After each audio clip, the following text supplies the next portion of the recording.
I'm Perry Peltz. I'm moderating today's panel, and I'm really excited about it. I'm going to introduce you to everybody in just a moment. But this panel is Bold Moves Only, Innovation When Lives Are on the Line.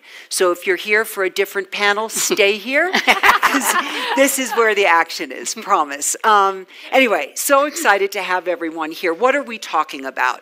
If you have ever waited for a diagnosis, a treatment, a medical breakthrough for someone you love, you know just how much time matters. In fact, every minute matters between survival and loss. But then why is it that sometimes medical breakthroughs and treatments take so long to develop? Even when the science exists, it may not happen. We have systems that are averse to risk. We have bureaucracy. We have issues around consensus. There's so many issues, and today we're going to talk about the breakthroughs that are needed by three very bold leaders. So, with that in mind, I want to introduce you to everybody. Regina Dugan, down there on the left. Regina is the president and CEO of Welcome Leap, where she's built a new kind of philanthropy powered by over $1 billion, working in 28 countries, driving breakthroughs in human health in years instead of decades. She held advanced technology executive leadership roles at Meta, Google, and this is amazing, was the first female director of DARPA. Yeah, exactly. And Regina, correct me if I'm wrong about this, but the longest standing track record of radical breakthroughs in human history at DARPA? At DARPA. It's extraordinary. It's extraordinary. Okay, but we could have another conversation about that. Sitting next to Regina, we have breaking news for you. John Mills is CEO and co-founder of Watch Duty. His nonprofit Wildfire Alert app became the number one app in the country during the LA fires, was named Fast Company's #1 nonprofit of 2025. That's not the breaking news. This morning, hot off the press, it became one of Time's most influential companies of the year, which is extraordinary. John, that is so kick-ass.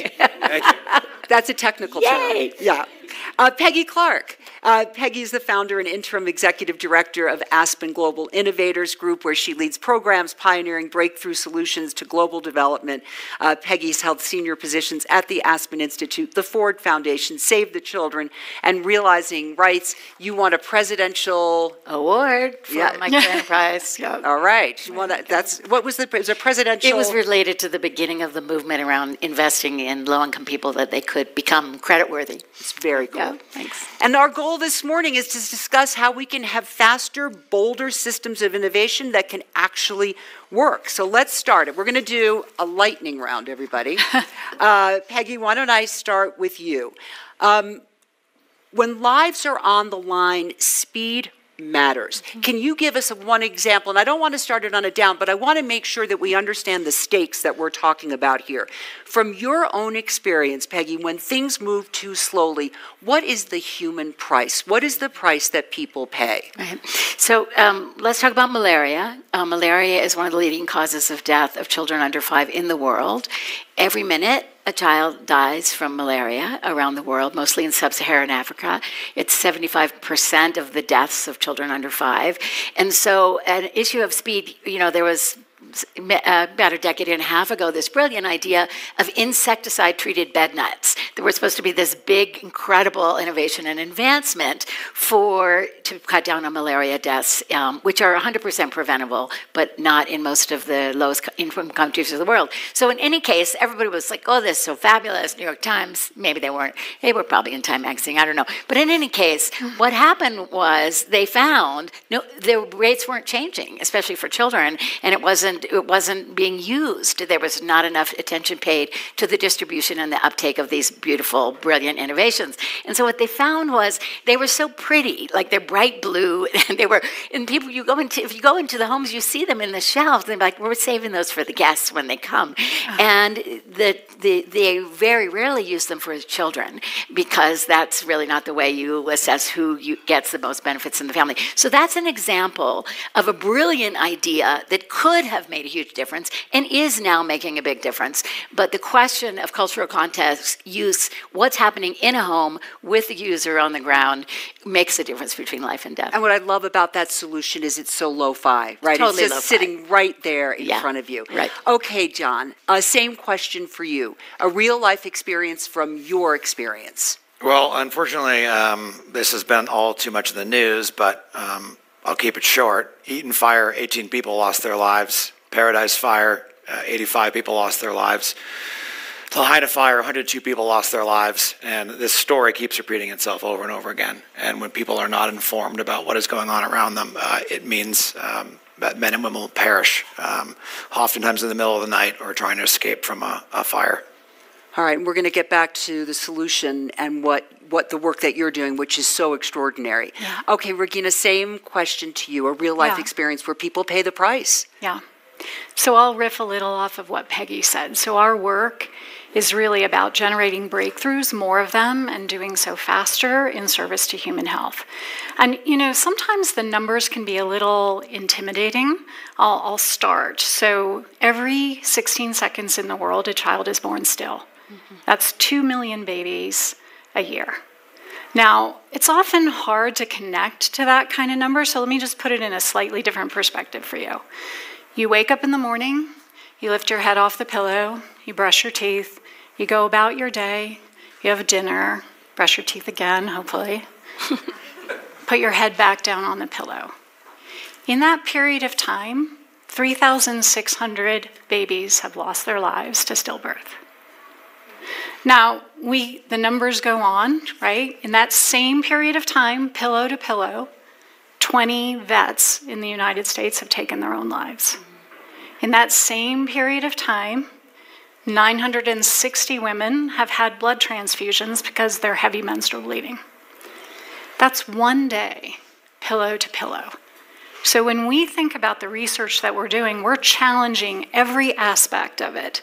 How we get to the work faster, how we get to solutions faster, how we generate the data to get to transition and impact faster, all of that in service to those individuals, families, and communities who are facing those kinds of health threats.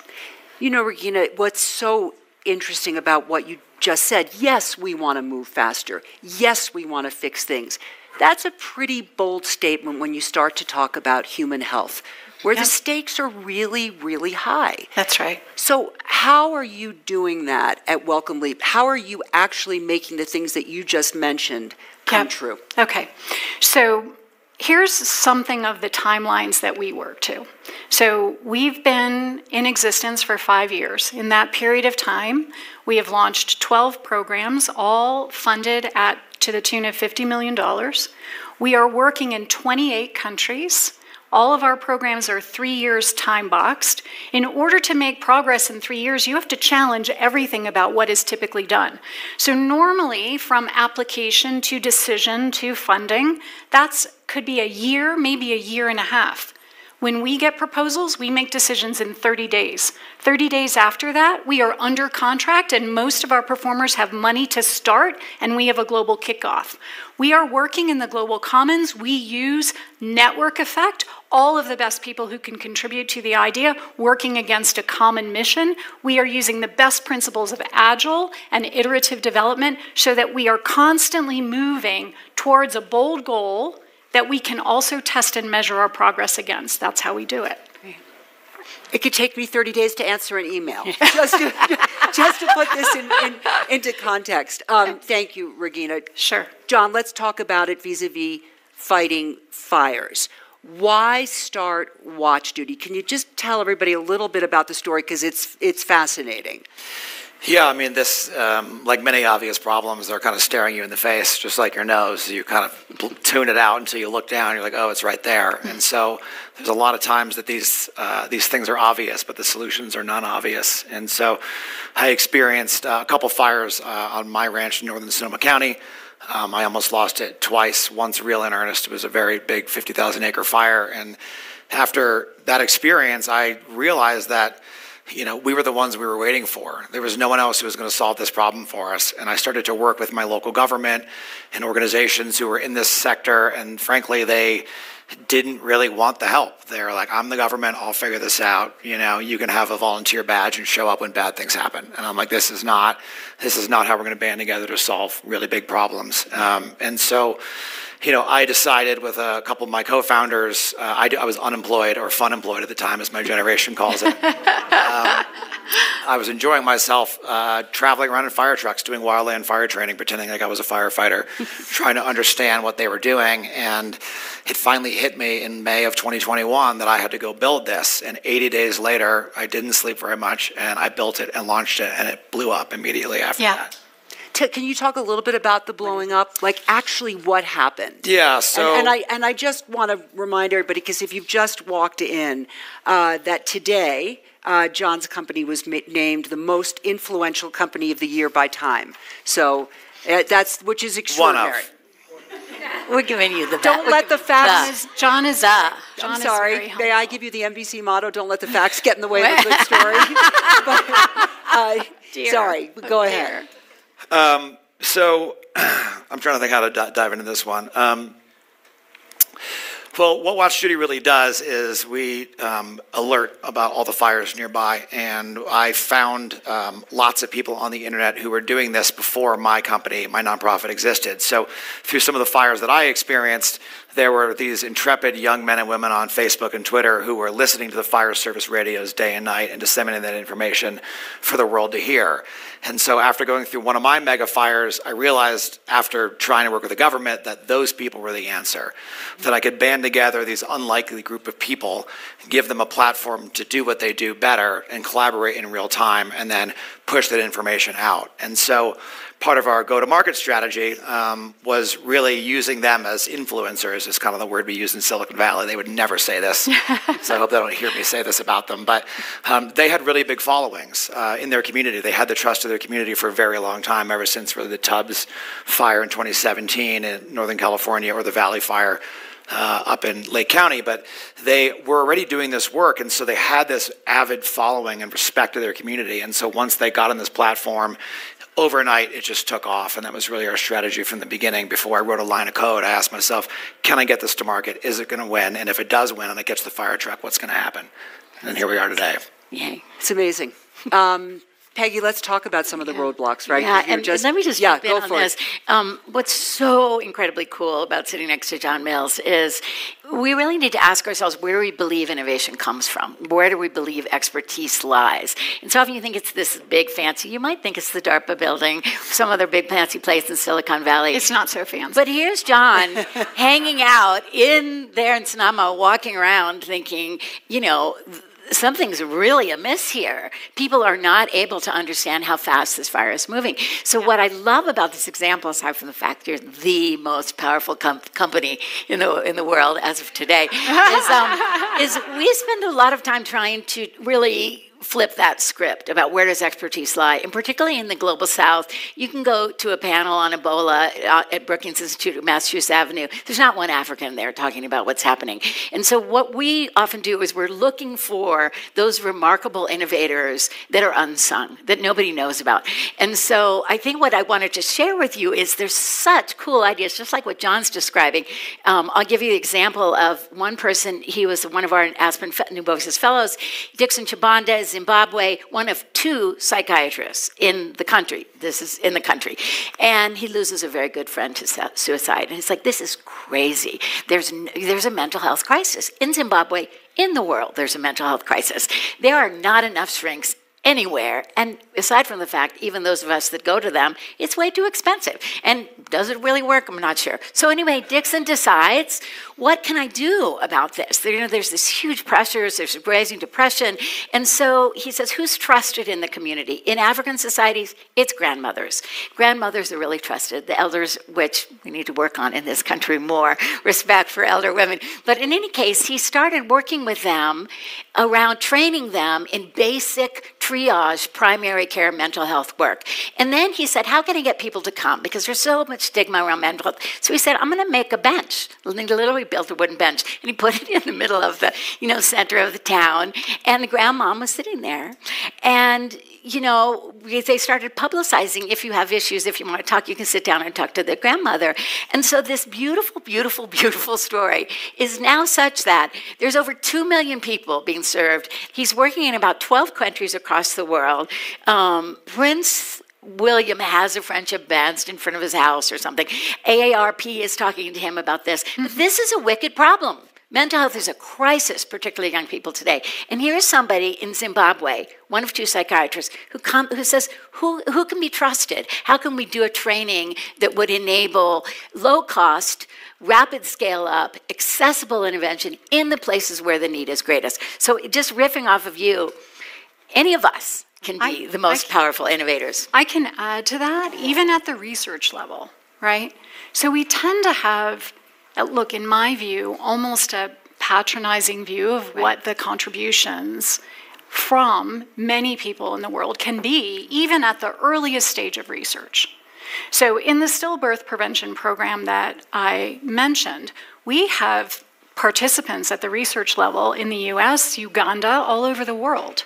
They are working together to solve the problem, always with in mind the scalability of the solution.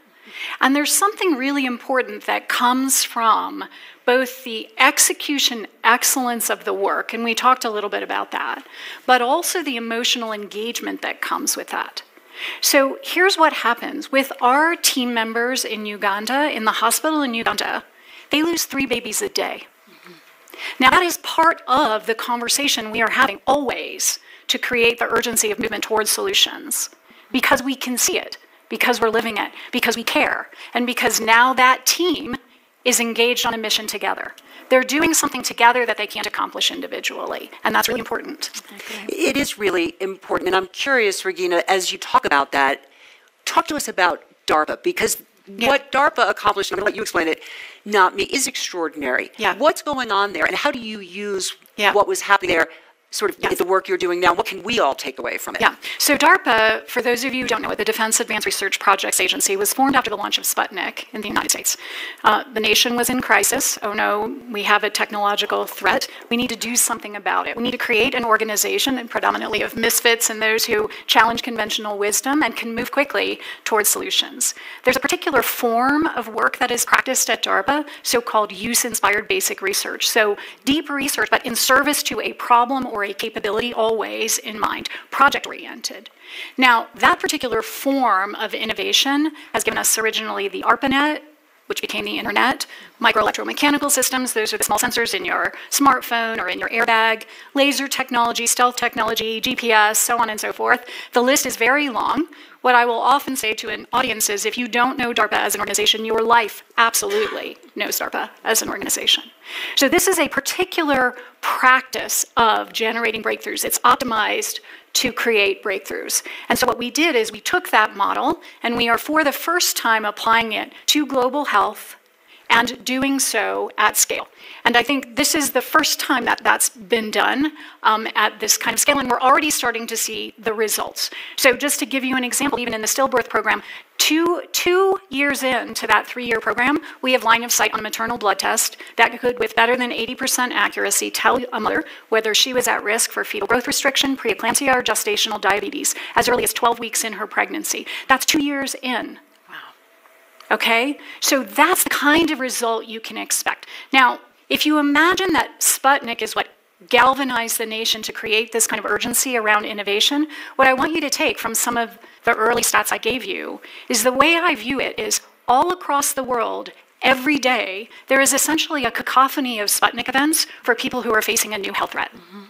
And what we have to do is galvanize around that diffuse, that song, that buzz of Sputnik events, that we have to listen to it and move with the same urgency that the nation moved in the advent of Sputnik. That's my belief. I want to, Regina, I want to add just one question, because we were talking about it before the panel started, and I was actually shocked by the 25, you want to tell the 25% and women, because I'll get it wrong, and it's quite something. Yeah.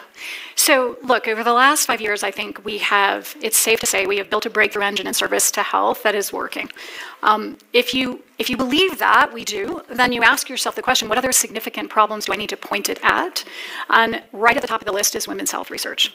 And so the stat that Perry is talking about is women live longer than men a few years. It's not as much as many people make it out to be, but they spend 25% more of their lives in poor health than men.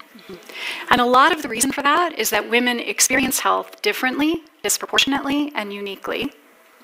And we are wildly underinvested in our research in women's health. I mean, I think it won't be lost on this audience that women are not just small men. that is very, I mean, we laugh about it, but that is very much how we've been approaching research for women's health. 80% of autoimmune disease belongs to women. 99% of the studies on aging are done without any model of menopause. And a lot of these studies are being done on men. A lot of these studies are being done on men. Until about 2017, women experienced more pain than men on average for a whole variety of reasons. And over 90% of the studies on pain were done on men, even in animal models. So the mice had to be men too. Oh my God, okay. Regina, that's crazy. Not true. It is. It is true. It is true, right? I mean, if we look at some of the numbers, look, if you are a woman, 2/3 of the Alzheimer's patients in the world are women, even age adjusted. Wow. 1 out of 3 women experience heavy menstrual bleeding. Once a minute, a woman receives a blood transfusion because she is menstruating. Right. We don't talk about it. We don't have solutions for it. The average period of time for a woman to be diagnosed and treated for heavy menstrual bleeding is 5 years. It's not okay. In 2020, $470 billion went into philanthropy. 2% of it was devoted to women and girls. 0.3% of it was devoted to women's health, and it was not for research. It was for basic care and support. These numbers are not okay. By the end of this year, Welcome Leap will have devoted $200 million to improving research in women's health. Okay. Good job. We're just going to fix it, John. Yeah. We're just going to fix it. Speaking of fixing it, John, let's talk about building better systems, because how you built the system to put into place, I'm curious, given the success, can you replicate that? Is it being replicated around the country? And what does that even look like to scale up? Yeah, I mean, we have role models. I mean, Regina messaged me. She found me on the internet because I was on Simon Sinek's podcast talking about one of my inspirations for what we do at WashU. It was actually how the Allied powers broke the Enigma, the German Enigma. And we didn't really have computers at that point in time. Alan Turing built the first computer-like device which could run permutations and try and code break, right? And the machine, unfortunately, was going to take, I forget what it was, weeks or months to break the code, and the code changed every day, and there's a whole thing about cryptography I'm not going to go into, but they realized that they were not going to be able to crack the code. And what they did is they actually put the Allied newspapers, they put a crossword puzzles or puzzle-type thing out in all the newspapers and said, if you can break this code, mail this to Bletchley Park outside of London, where a lot of this research was going on. And so it was a couple of extraordinary humans that no one thought anything of that did something that no one could imagine. And all of a sudden, this woman, Joan Clark, showed up, became the first female cartographer. And her and that machine were able to use their skills together to do the impossible. That is an inspiration to me, and that is what is running underneath all of Watch Duty in general, is a bunch of humans who can do something extraordinary in the most unordinary type of way. So I'll pivot with the word extraordinary to bold for a moment. And Peggy, I'm curious, because you've worked across lots of different organizations, Ford Foundation, Aspen, many others. Are we doing enough to reward bold thoughts, bold moves from people within these companies?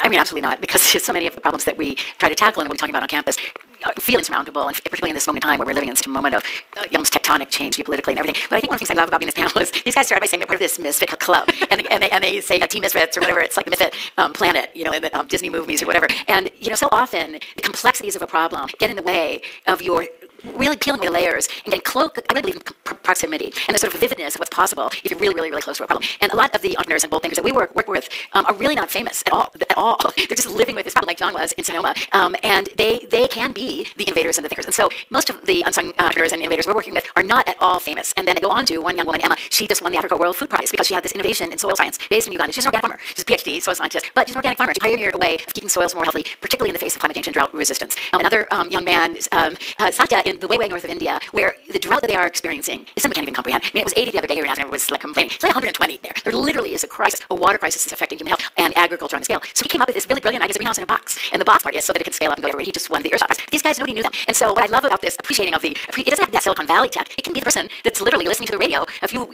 exam from you, who's trying to figure out how the fire is moving. So I believe in the power and the vibrancy of lived experience. I believe in the power and the vibrancy of looking to the people that are suffering most from the problem to try to think about where the answers lie. There's a famous quote, Helen Keller, never doubt that a small group of people can change the world. Indeed, nothing else has.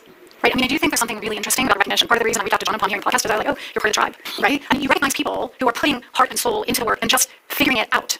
And they don't do it for awards, they don't do it for recognition, they don't do it for those reasons. They do it for mission, for purpose, service before self. That's what motivates those teams. And it's so inspiring and it is so humbling to be part of that work always. It's one of those gratifying parts of the work itself. It's intense, it's really hard, and it's so deeply rewarding. So deeply rewarding. Well, I work with, they needed the permission to do this, they were just kind of doing it on their own, but they didn't put it together, then they realized how powerful they'd be as an organization, as a group of people, and so I think it's really amazing about the human spirit condition. Once we start bouncing off of each other, incredible things can happen, but making those connections is so much knowledge, and for us is what connected us together and allowed us to not be in a single space, but deal with this problems. Yeah, and if you think about this, where big ideas come from, and it's so intriguing me when I started saying, everybody was like, oh, I use Watch Duty, I use Watch Duty. So all of a sudden tap into something that is going to scale almost organically. So how are you going to ask that question? Like, are you going to go on stage? Are you going to absolutely. I mean, well, the first question I get is, why isn't AI taking a job?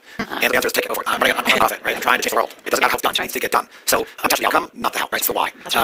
So how do I scale? Well, I'm going to push really damn hard and make sure that this doesn't stop. And my team has this infectious ability to attract lifelines like, and it keeps growing and growing and growing. It snowballs, gets bigger and bigger and bigger. We'll find purpose bigger than themselves. I have stories of retired firefighters who can't fight fire anymore, had to retire, people who are homeless, ex-dispatchers, CFP folks, people who are in their 70s, 80s who are doing this job and finding new lease on life. That's what the purpose is now, reignited inside themselves. And so I think the human condition and the human spirit scales. Everything else is easy. You know, very often at DARPA, and even since, the most common question I would get asked is, what does the future look like? What is the world going to look like in 10 years? And I always thought it was an odd question. I would just, even embedded in the work, I would always say, I don't know, right? But I think what's so interesting about that question is the sense that embedded in it is this idea that the future is just some inevitability, and we're somehow passive observers watching it unfold. But I never believe that. I believe we are architects and engineers of the future. The future will be what we build, and we build what we believe in that order. We believe in something, we build it, and that's what the future becomes. And so, like, it's the same theme that John's talking about. You're connected to the outcome, to the future that you believe in, and how we get there, well, that doesn't matter. We figure it out.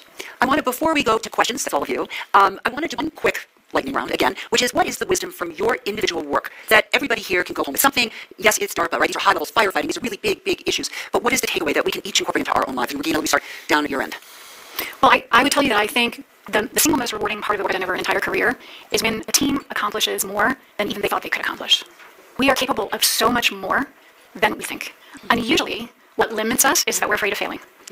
And so what I firmly believe is that if you can get in touch with that sense, that fear of failing, you can use it as a different signal. Here's how that looks. If you're afraid of failing at something, it's a signal that it matters to you. If you're afraid of failing at something that doesn't matter to you, right? And over time, you can build the muscle to walk straight at the things you're most afraid of. And I believe that that is the way you build meaning in your life and purpose.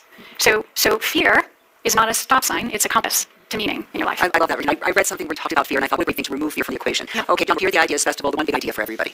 Well, again, I touched on it, so I'm going to leave with an anecdote that really speaks to me and how I think. There was a man in the 1950s, Lessons Butler. He was a track star runner, and he was the first man to break, or even to break the 4-minute mile, I believe, 4-minute mile. And so it was impossible. No one could break it. Unbreakable. You get closer, couldn't break it. One day, this man breaks that barrier. A month later, someone breaks that. A month later, someone breaks that. Keep breaking it. We're limited by our beliefs. What we believe holds us back. We have to push beyond what we think is possible. That's what I'll leave with. That's really interesting. Thank you. The thing that really comes to me and really has guided my whole life is we are one world, and everyone from the most under-resourced community in the West to the poorest village in Sierra Leone wants the same thing. They want their children to thrive. They want opportunities for their children. They want healthy food. They want to be able to support the future generations that come after them. Everyone wants the same thing. And sometimes in the least resourced and most challenging situations, brilliant ideas can come to pass. And we tend to think of the other and particularly Africa and the rest of the world, but so many brilliant ideas there for some of the most urgent, facing education, maternal mortality, whatever. And so I think this moment of crisis, I hope that we can return to the base sense of a united humanity, and that's some of the largest problems we're facing. We're all facing. Climate change is in one place, climate change everywhere, health issue in one place, is a health issue everywhere, and we're in together, and we have to believe we have such shared values and move from that together. How about united humanity? All right, how about some questions from everybody? Yes. Yep. And there's a microphone. Thank you. Great. Is my on?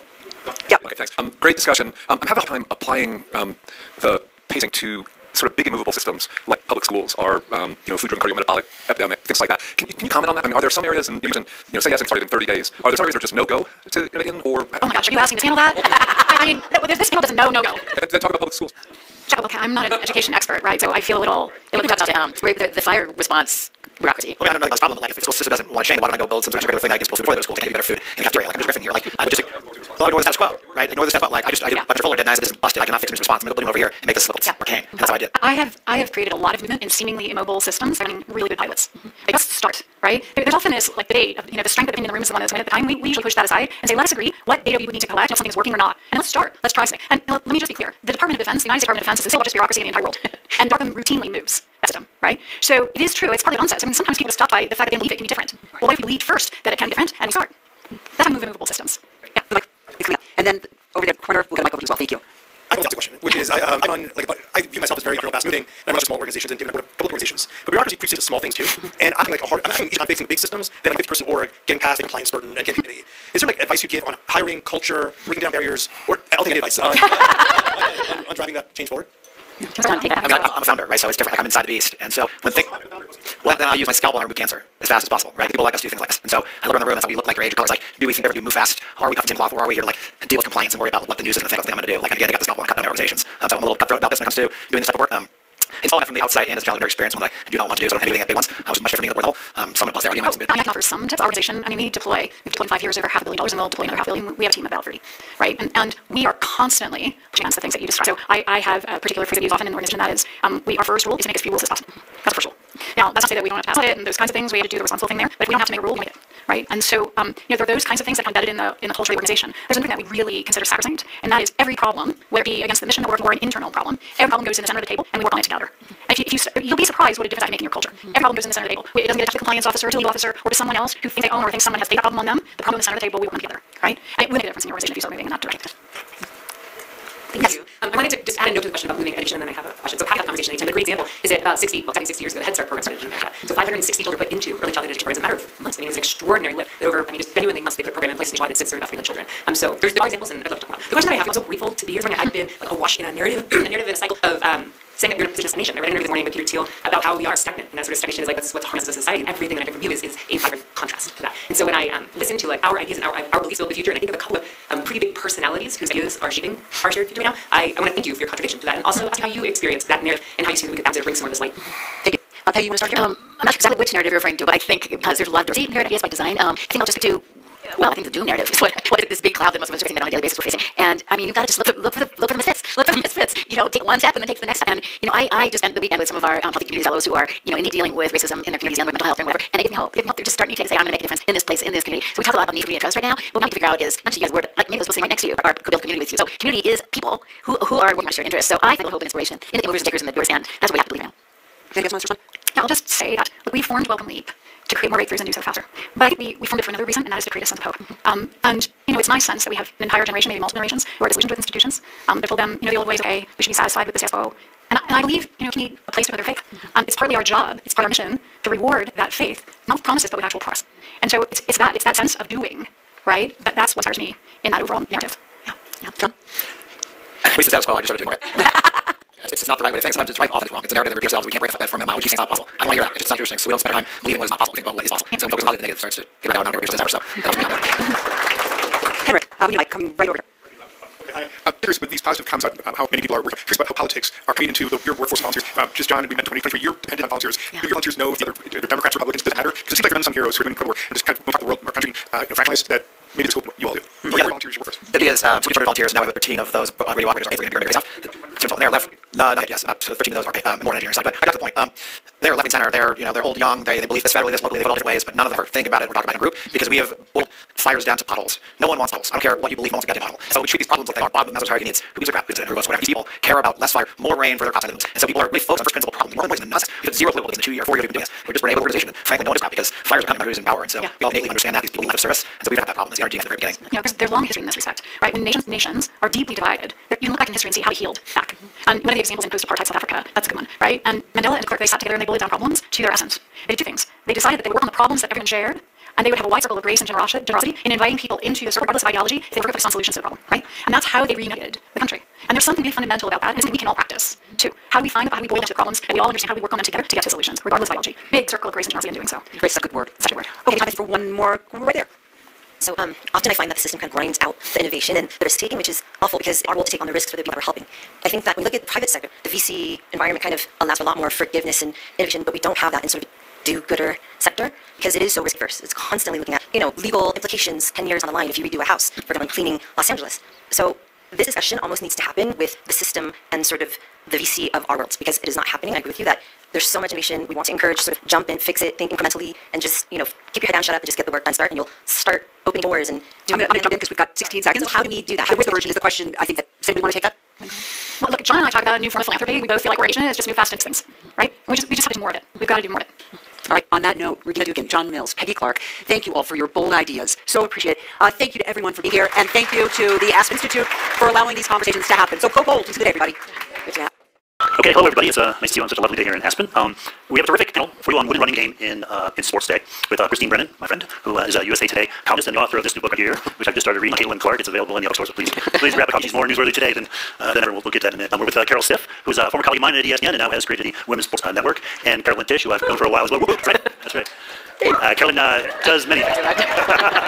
We're in a crowd here. Friends and family crowd, right? Yeah, definitely. Carolyn is advisor for the New York Giants, the owner of FC Gotham, which is the best, one of the best teams in women. The best. In women's soccer, and she's also an investor in a number of companies, and we're going to cover all the leadership that these three people have provided in the space in a variety of ways. But let me first start with an expression of gratitude.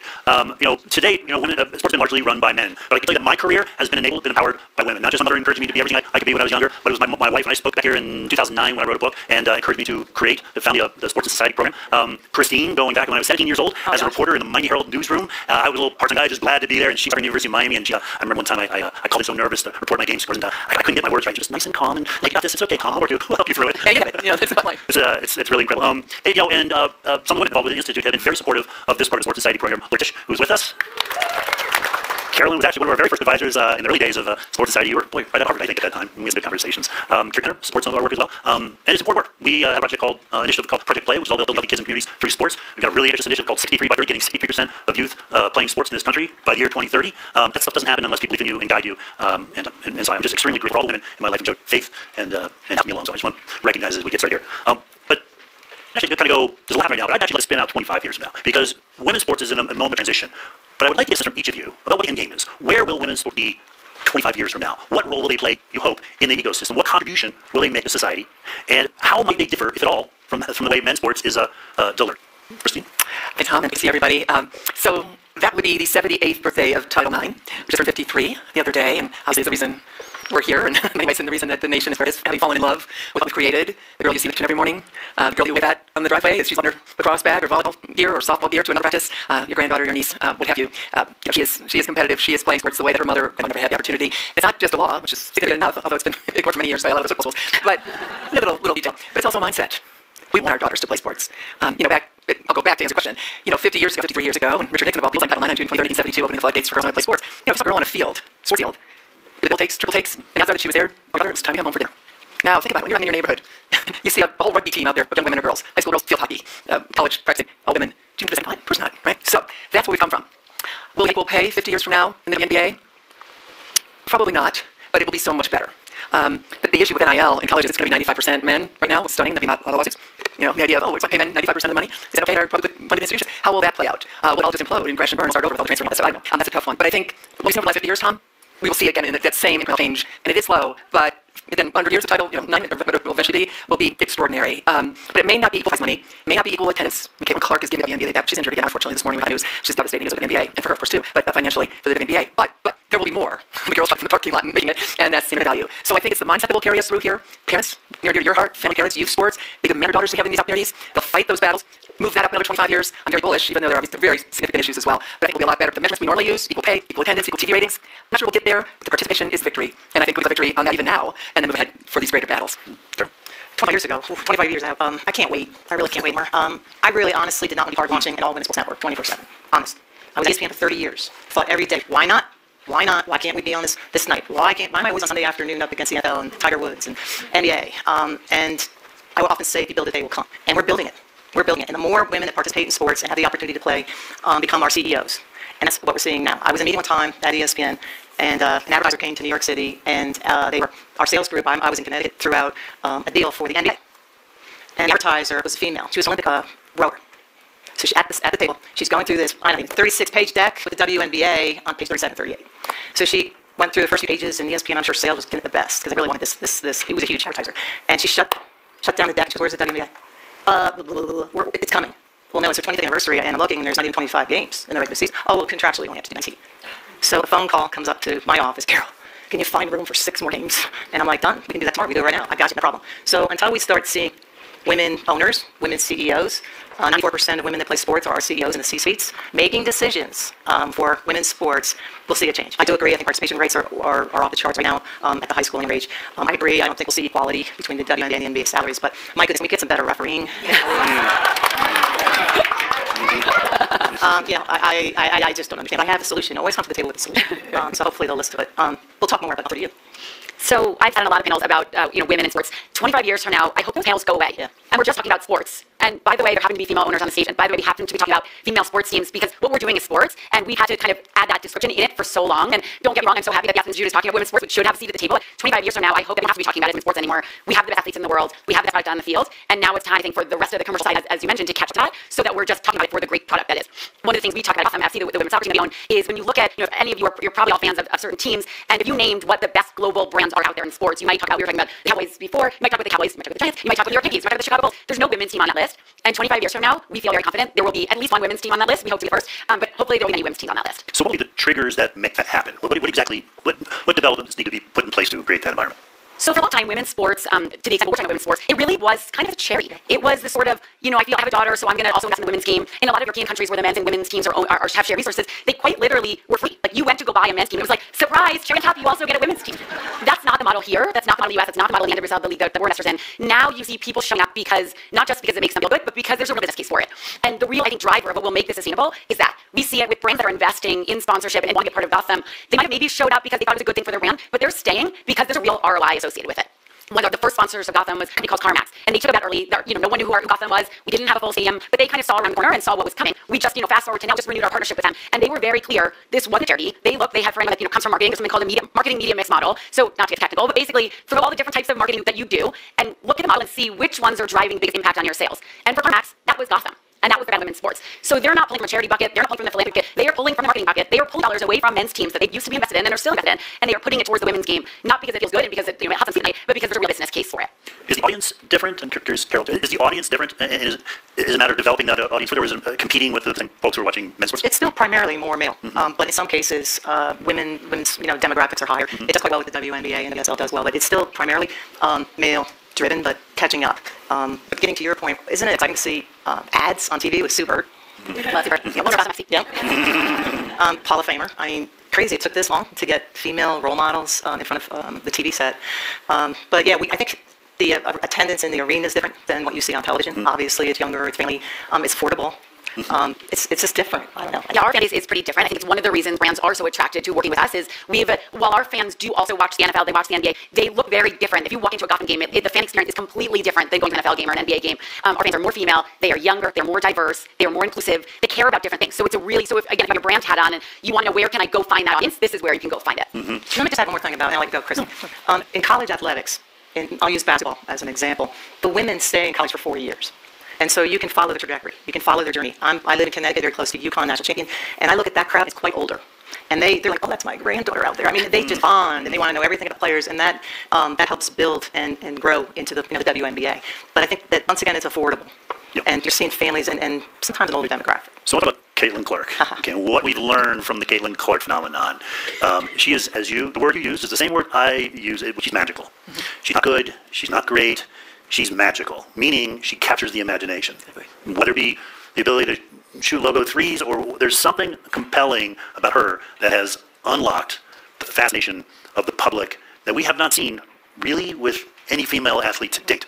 What is the Caitlin Clark formula? How do you look at that phenomenon? Well, I have spent a little time on this, writing a book, and I didn't know Caitlin Clark. I never covered an Iowa game. I had no connection to Caitlin Clark. But as a sports columnist for all these years, I was just a couple years older than the 17-year-old high school boy, by the way. I was just starting my career. But watching all this develop, as we have, since the 80s, and Carol, of course, you've been there fighting those battles in the trenches. I've been the journalist, like you, Tom, recording it, writing it, talking about it, opining on it, the subject. And I'm watching people stand in the cold in the Big Ten in January as this barnstorming athlete is going from Columbus, Ohio to College Park, Maryland, and these huge arenas, 18,000, 19,000. And you've got people, hundreds of them, lined up in the cold in January, February for hours. This isn't in Iowa. We know this is going on in Iowa, right? This is happening around the Big Ten in areas with plenty Washington, D.C., and it happened to be my nieces, and are standing in line for the rest of us, 10 of us going to that Iowa-Maryland game in February of 2024. And to see that, and to see all the adoration, and then, of course, the TV ratings for the women's final compared to the men in 2024.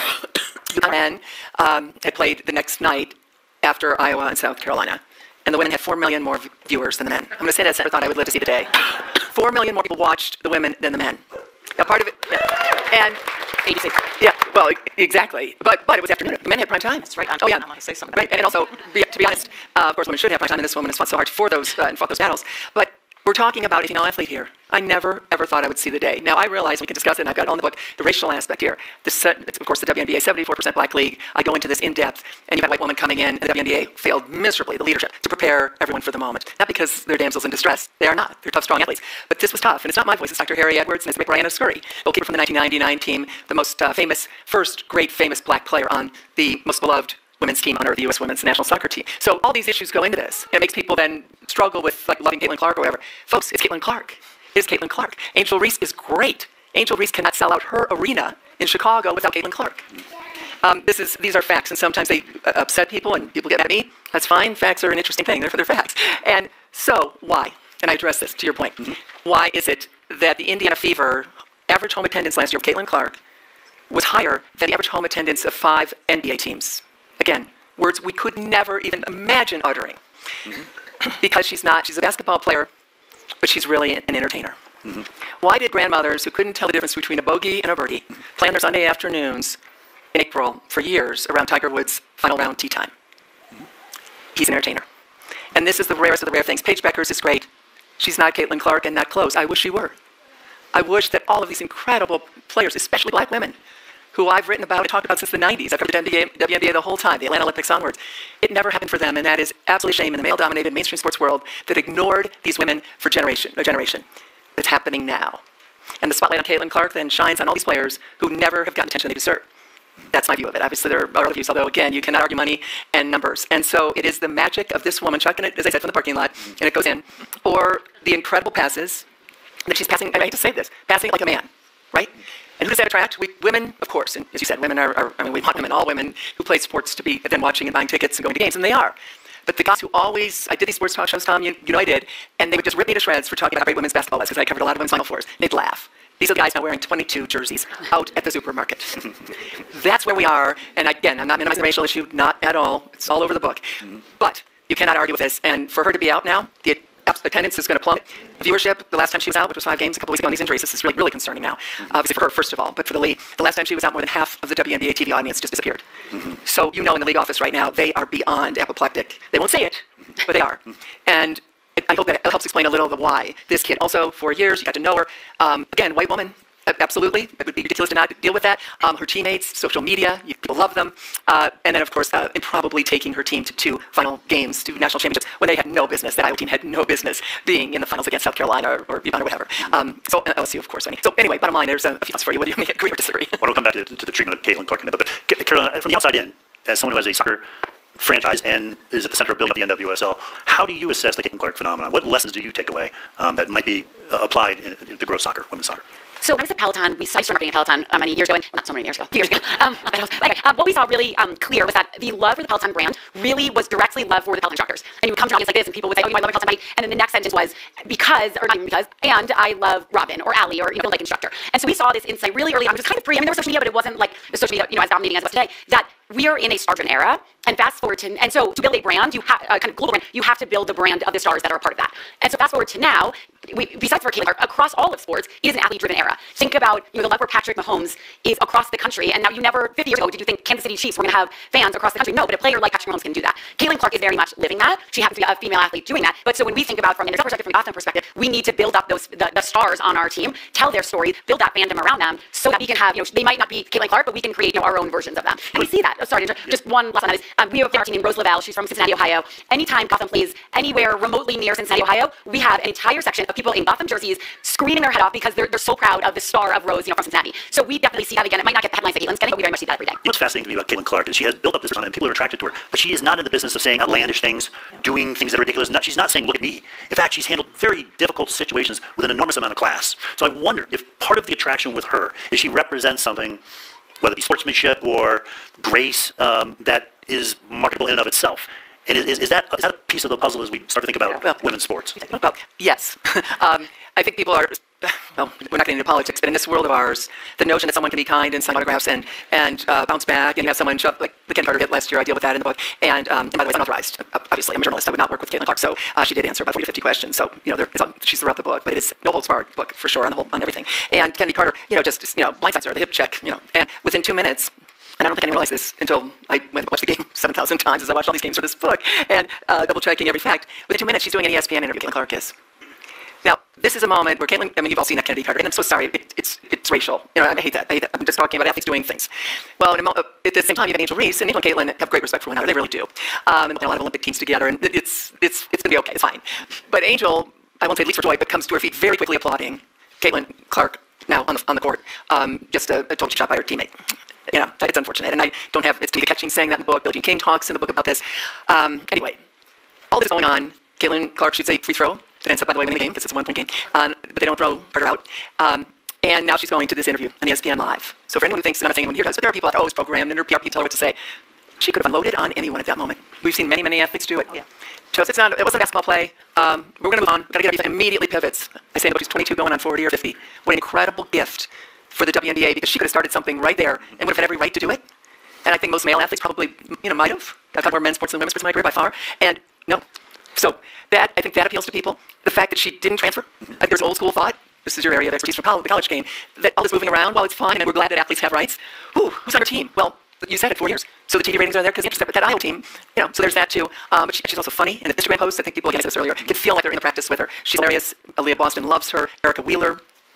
Great woman who, of course, you saw her caring for her the other day. Black woman loses her starting job to Caitlin Clark and becomes Caitlin's best friend and benefactor the entire season. That's a thread throughout the book. It is absolutely marvelous. It gives me chills. So people really love her, as you said. Hopefully those are some of the reasons why. I was on a panel discussion with Ann Clark, Caitlin's mom, and that question came up. Where did she get this coolness in her? Who media trained her? Your mom said she had zero media training. Zero. It's amazing how she keeps her cool. Yeah. So what works from a business point of view, right? So these moments we've had with Caitlin Clark where something, unsportsmanlike will happen, it'll be a tense moment. And one point of view as well, that women can compete just like men can. It's really different than men's sports. And others, Chris Everett has expressed this point of view, it should be different. Where's the sportsmanship? But from a business point of view, what sells? I mean, you have a product you're trying to sell. What draws more eyeballs to what you're selling? Is it those flares? Really, it is. It's amazing. There was a fight a few years ago with the WNBA. It was abroad in Detroit, and I remember being on my sofa, and my feet came off. I go, oh no. And it led SportsCenter. And it's controversy, and it's women fighting. Yeah. Oh gosh, women don't fight. Unfortunately, it's still sensationalism that drives the news. I mean, look at our news now. I mean, it's all negative, or a fire here, or killing or death. It's never about Gotham City wins it all. Well, so I have a different perspective. I actually think it's great for the game. I think, back to your first, not the hitting to be clear, but that people are, that we should, back to your first question of what it looked like 25 years ago and 25 years from now, and the hope is that we're talking about women's sports like we're talking about men's sports. That is a part of the game. And when players, when there's a brawl in the field, we don't want kids' gloves when it happens on our team. When we had an issue recently with the people with some bad refereeing, and our fans are booing after the refs are coming off the field. I was actually on the field, everyone's booing, and I thought they were booing me. And that's great. We love that. I mean, we hope they're actually better, but we want the fandom. There's a lot of things in sports that do look different, that the experience is different, the way people connect with players is different, but this is sports, and these are the best athletes in the world competing. And sometimes that gets ugly, and we want for women's sports to be treated the same way as men's sports does. We have to embrace that as part of sports. I want to ask you about equity as a frame or strategy for growth going forward. Right? I mean, the construct of Title IX, which is a federal law that applies to educational institutions, is the essence of it is what the men have, the women should get as well. They never have, but that's the general argument, and that has created real opportunities, right? But now we see the growth of entities like Athletes Unlimited, very much drawn up by women, including Cassidy, who I play volleyball with in San Clemente. New competition structures, a way of approaching the game that is not the mirror image of how men's sports has been created. How much, looking forward here, how much of the future growth of women's sports will be fostered by an equity argument versus, or in addition to, women fully defining the shape of what women's sports is? Well, I think one thing, I'm not sure if this is going to answer it completely, but his 10-year-old girl, she'll be 50 someday, and I'll be dead, but I'll let you know how it goes. But they're going to run, the women are going to run the country. We thought it was maybe going to be like 2016, but no, but they are. I mean, all of these women are running for president in the 30s and 40s, onward, and they're going to win. Of course they're going to win. This has to happen, and they'll be, you mentioned all the women in the CC's at 94%.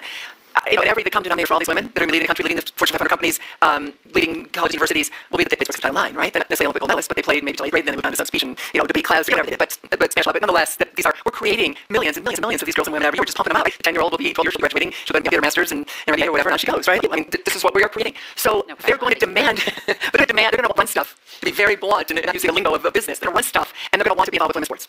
And so we haven't even begun to picture yet, and I didn't maybe lead on your answer, but the big view, as far as 25 years from now, 50 years, oh my gosh, you're not going to stop these women from investing, from wanting their daughters to be sports. This is great now. We've got the problem with guys, right? We're concerned that some of the guys are playing video games, sitting there and not doing this, not physically fit, and the girls are out playing sport. And by the way, I'm not a Pollyanna. We need to do a much better job reaching girls and women in underserved areas. With Title IX, we are still failing with many, you want to call her. We've nailed the suburbs, right? We've got the suburbs that we can pay for travel. We don't yet have the rural underserved or the urban underserved. We're really missing. Okay, we got to figure that out too, because they have the power to be CEOs as well. But anyway, then I think they will have to demand it, but even more than demanding it, they'll be running it, so they'll be able to do it. When women are running sports or have more than running sports, will sports itself change? Do women bring something unique to the ownership conversation that is not there? And everybody's different, of course. But, or is the female owner the same thing as a male owner? They just happen to be. I'm looking at the male owners, exactly. But I get to the answer. So I think for a long time, the legacy male leagues thought about when they said, oh, we want to attract an audience, they had this restricted and pink it philosophy, which meant basically like, we just take what we did for the men and make it a little more pink and it will work for women. And I think you see the men legacy male leagues realizing that doesn't really work. And so you do need to attract a female audience differently than you need to attract an audience. And if we're going to build a female audience strategy, or basically the NFL of the NBA, we probably should have a female in the room, not the only voice in the room, but in the room. And so what we see, and go back to what we see at the end of the result, is a real opportunity to take the best of what works in the men's leagues, but also to create something different. And I think about from a league perspective, I'm the chair of the executive league, and one of the things we've done recently is targeted college draft, which if you think about totally against this kind of what they do, in the US and men's leagues, college draft is one of the key markers of the league, and that felt crazy to a lot of people. It was the right thing to do our league at the time. So they were able to thinking about from a perspective, the fan experience. You go to an NFL game, if you get rid of the tailgate and instead of like a live band, and a face painter, and a little pitch where kids can like kick a soccer ball or throw a football into it, you'd say you're ruining America's religion. But for us, people love it. We used to have 9 minutes soccer. We now have 2 hours of party before every game if it works for our league or team. And so at the women with women in charge, at the women's league, we can take what works in the men's league and we have to create something that works for women's league. Are you finding, you're advising the Giants as well, are you finding that men in NFL circles are appreciating what you do that you and Charlie Jones and others are bringing to the table? I think what you're saying for us, really being co-owners and like Men's Giants and owners of Gotham, is we can actually think about kind of using Gotham as a testing ground for the NFL in a way that again using tailgating people. That would be so high risk. The fan experience of the NFL is so satisfying. You change one, you use a post touchdown football start and everyone panics as your team, your league. We can be allowed to do that. We can test things in there. So I have marketing at the Gotham game recently saw our fan experience. What actually thought about what can we bring from there to the game. So there is this sort of and owners by the way in themselves and only in other men's leagues. So I think we're all kind of seeing that there can be complementary ways that each team can learn from each other. Yeah, recently with the media, it's shifting rapidly. Streams, social media, artificial intelligence, and this is an environment where problem solvers, creative people, entrepreneurs, people think new ways are really going to be the stars of the future. This new media environment, what kind of opportunities does it create for women's sports? Well, it helps develop the sports network. With 24/7 streaming network, get on here right now. We're on TV. It's obviously it's going to stream in the fall. So we launched the network, and I really want to key in on what we do. So I'm on that line, and what I've noticed in women's sports is we don't storytell. We only storytell 4 years of we all love gymnastics, and all that. There's so many stories in women's sports that aren't being told. Why? So Women's Sports Network, I will give here. I'll let you see that. We're 24/7, free to find, for free. No subscription needed. Now, rights are concerned. We don't run NBA games. We don't have rights in the USL or on major networks. That's not our model. Our model is to enhance what they're doing. So we storytell through our studio in LA. We can do some specific programming in an NWSL game. We can do highlights. We can do like a sports center of only women's sports. We have a show called The World According to, and then The World According to Steve Erickson. No, Steve Erickson. Anyone in the room? Join me. I had no idea Steve Erickson was on Women's Sports. She's a surfer. Okay. So we own the library to work. So we sat her down. She's world champion. She's like Golden Girl, right? Who's that? I didn't know. I said, hey, tell me which way, how do you run a curl? And we went to the library, piecemealed it, wet my mouth, and ran 6 series. We can do it in this up. So we did that with all her. Anyway, I did that with her. She started to cry. And I'm like, oh, what did we ask her? She goes, no, I'm crying because you're telling my mother to live my life. As we did. So, Caitlin Clark, her story came along at a beautiful time because of what she did on Girls and CBS's money. Big 10 everything they wrote. So what we can do is enhance, be the surround sound, all professional athletes, and even others.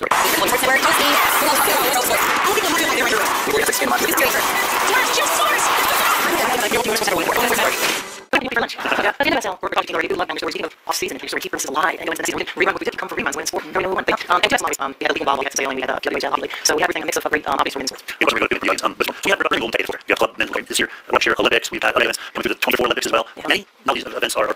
Is there an opportunity in there for women? So what is? We very much there is. We are music about the World Cup, much at Gotham, as probably do with Giants. We see this moment where there are millions of globally presenting on new growth and and back in where we started, what the opportunity to win is a moment that we'll win. So I think we've thought of it, we start saying, including don't understand. So seeing this, we take more. Conventional wisdom say, don't play your game for don't pay attention. Everyone is doing we've had said, what if you do play your cup? And maybe we'll see to be where we may that. But what we're trying to do is figure out soccer globally in New York, bring out the end. We're going to have a game on Friday night, Sunday afternoon, whether it's Saturday or whatever. But the thing is, we have to capitalize on they back to that's but that's not the world play and stuff. Many of them play on. So we're going to take these things on little soccer and show them what to do. And my kids are going to talk about it. Hi, first of all, thank you for doing this, everything that you do from sports. My question is, what is the best way to convert fans in sports that are talking about where most of the fans is college? How do you convert those fans to children who are professionally like a single star, not James Harden example? Cooking, it's entertaining, it's fun, it's affordable already. It's entertaining. Nobody's like the colleges, give us sport, good job. Because my colleges, like all of these TV viewership is big for campus.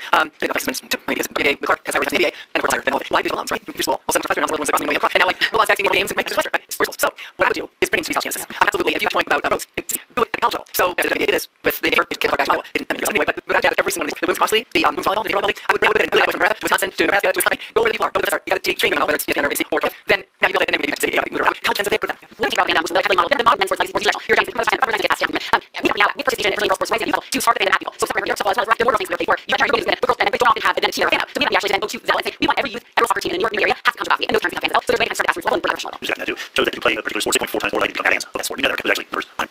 Question there. Right, still probably. The heavy teams are in, how you see growing really next 5 years. So the teams will Denver and Boston will play next year, and there are ways amazing to see the best team for them. Such a program. Denver, I think, has 2 seasons because it's within 24 hours of life. Talk about come out and announce coach, and announce player, people that are really season Denver, it's not a game, they're buying it. So we're seeing any city we go into, we're seeing incredible pent up demand. So I don't know about how many teams will get, but they're very much in the right way to see locally. Hi, Paige Jordan, this is so exciting. Every day I go to the newspaper, just learning about how to fund the sports thesis. Have we stated yet if they are in the women's sports? And so how great is it that season 4 of us will be a women's team? Yeah, I think because we're not seeing investors come to the table quickly as I thought. I thought it this year. Last year, advertisers, the last year we already spent our budget before women's sports were like the hot thing on. So I thought this year they're gone. The answer coming.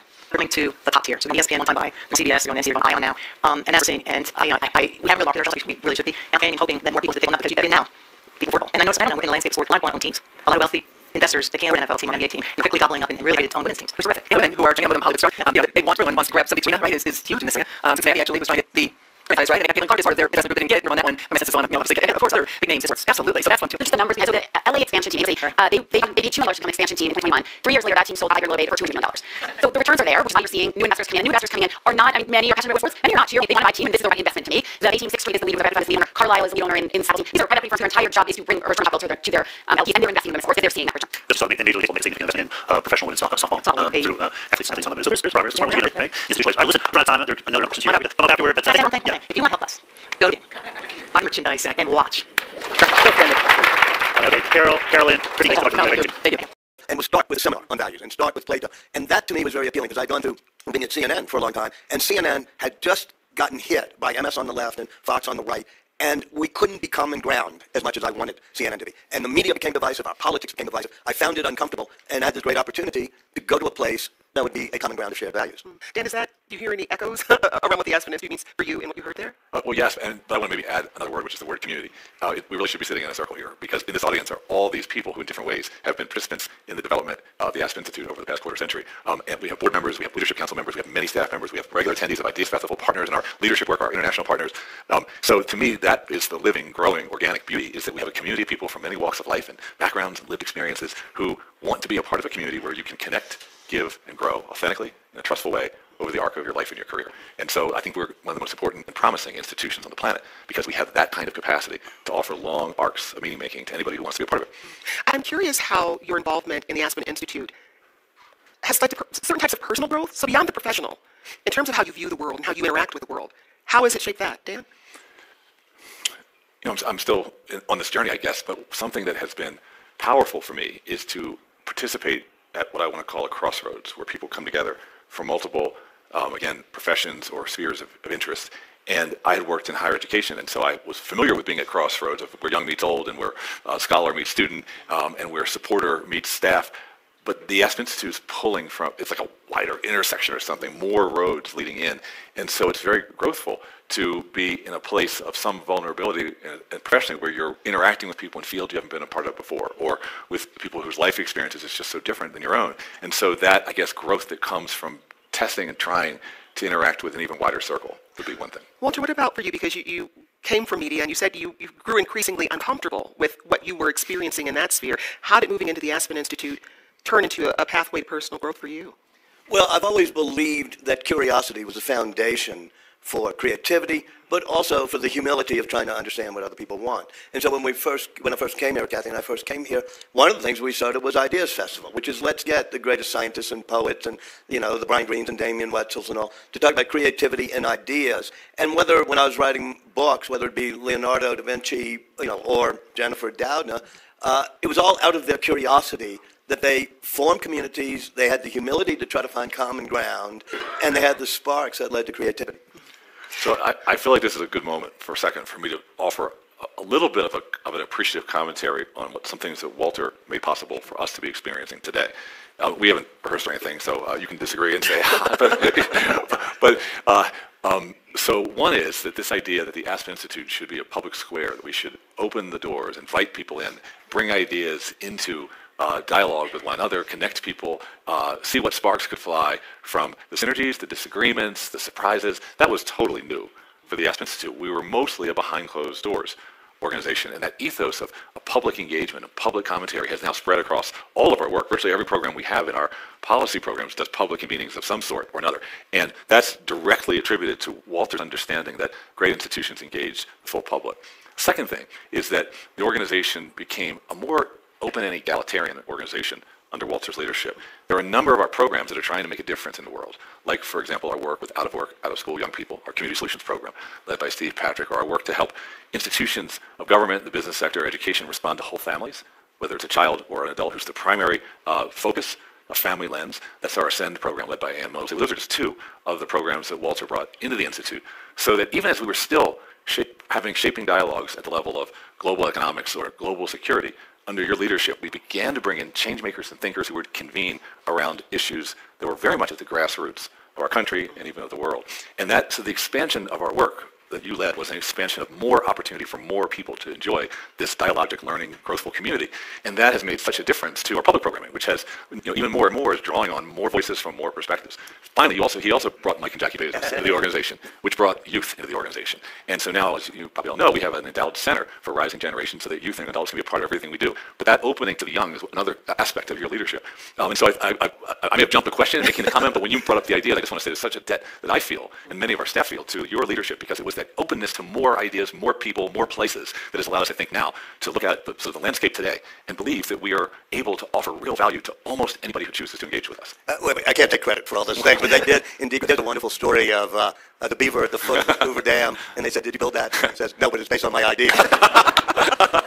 When 20 years ago, there was a closed-door feel to the Aspen. This very room is where the Aspen Strategy Group met, and it was such a closed door that I had to wait for an invitation to come in from Brent Scowcroft, even though I'd been the president. And I said, we do have to open it up more. But then Bill pushed me too that our Crown program and the offshoots of the Crown program, we were a leadership institute as well. And I certainly didn't start the Crown program, but at Bill's urging, we expanded that into a global leaders network. Matthias here, done it all over the world. So it became something that was both open as a common ground for public dialogue rather than an elite closed-door place, and to try to push the young leaders programs as well as the common ground on policy. So he did agree with me. But I wonder if you still battle, to some degree, a question people have about who the Aspen Institute represents. There are lots of names on the buildings around here, and I think if you haven't attended an Ideas Fest, if you haven't interacted with the Institute, there are people who hear that Aspen Institute and automatically shut down or just look at you with some skepticism because there is an association with people who are very wealthy or people who are considered the elite. So that we all say that, and it may be true, and institutions do have identities that people project onto them.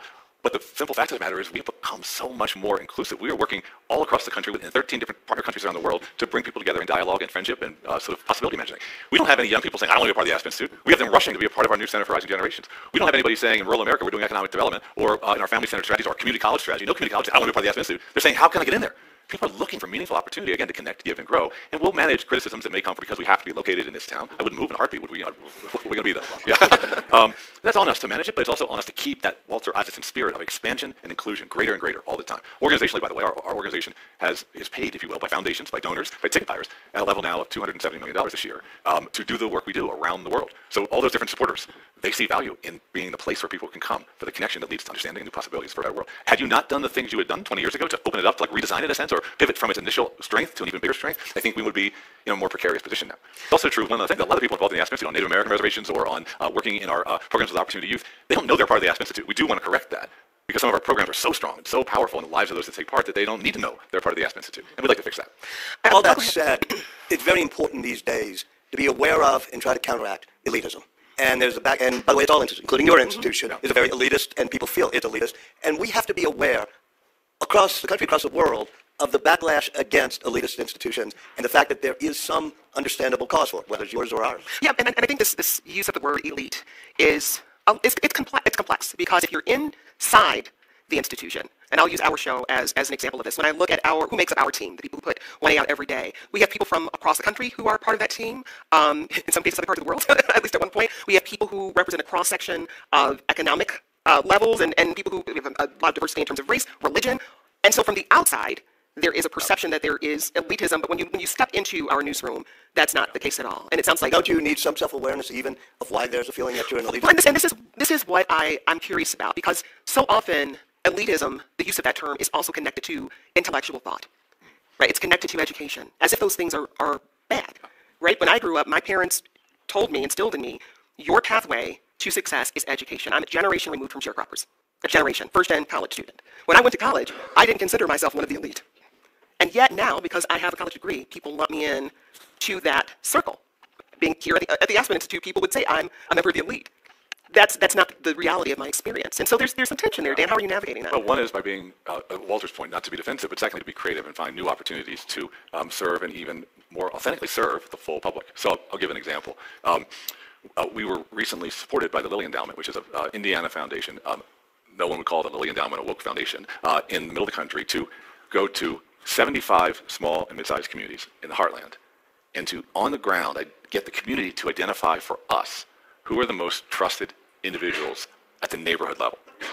And then, having built a small reservoir of those community-identified people, to develop some programming that helps, we're calling them weavers because they're reweaving the social fabric, helps those weavers achieve their purposes, including a small grant program where we'll teach the community the best way to make sure they can make grants of $5,000 to people that can't write foundation applications. We're going to do this in 75 communities. It's a big grant, $26 million to do this.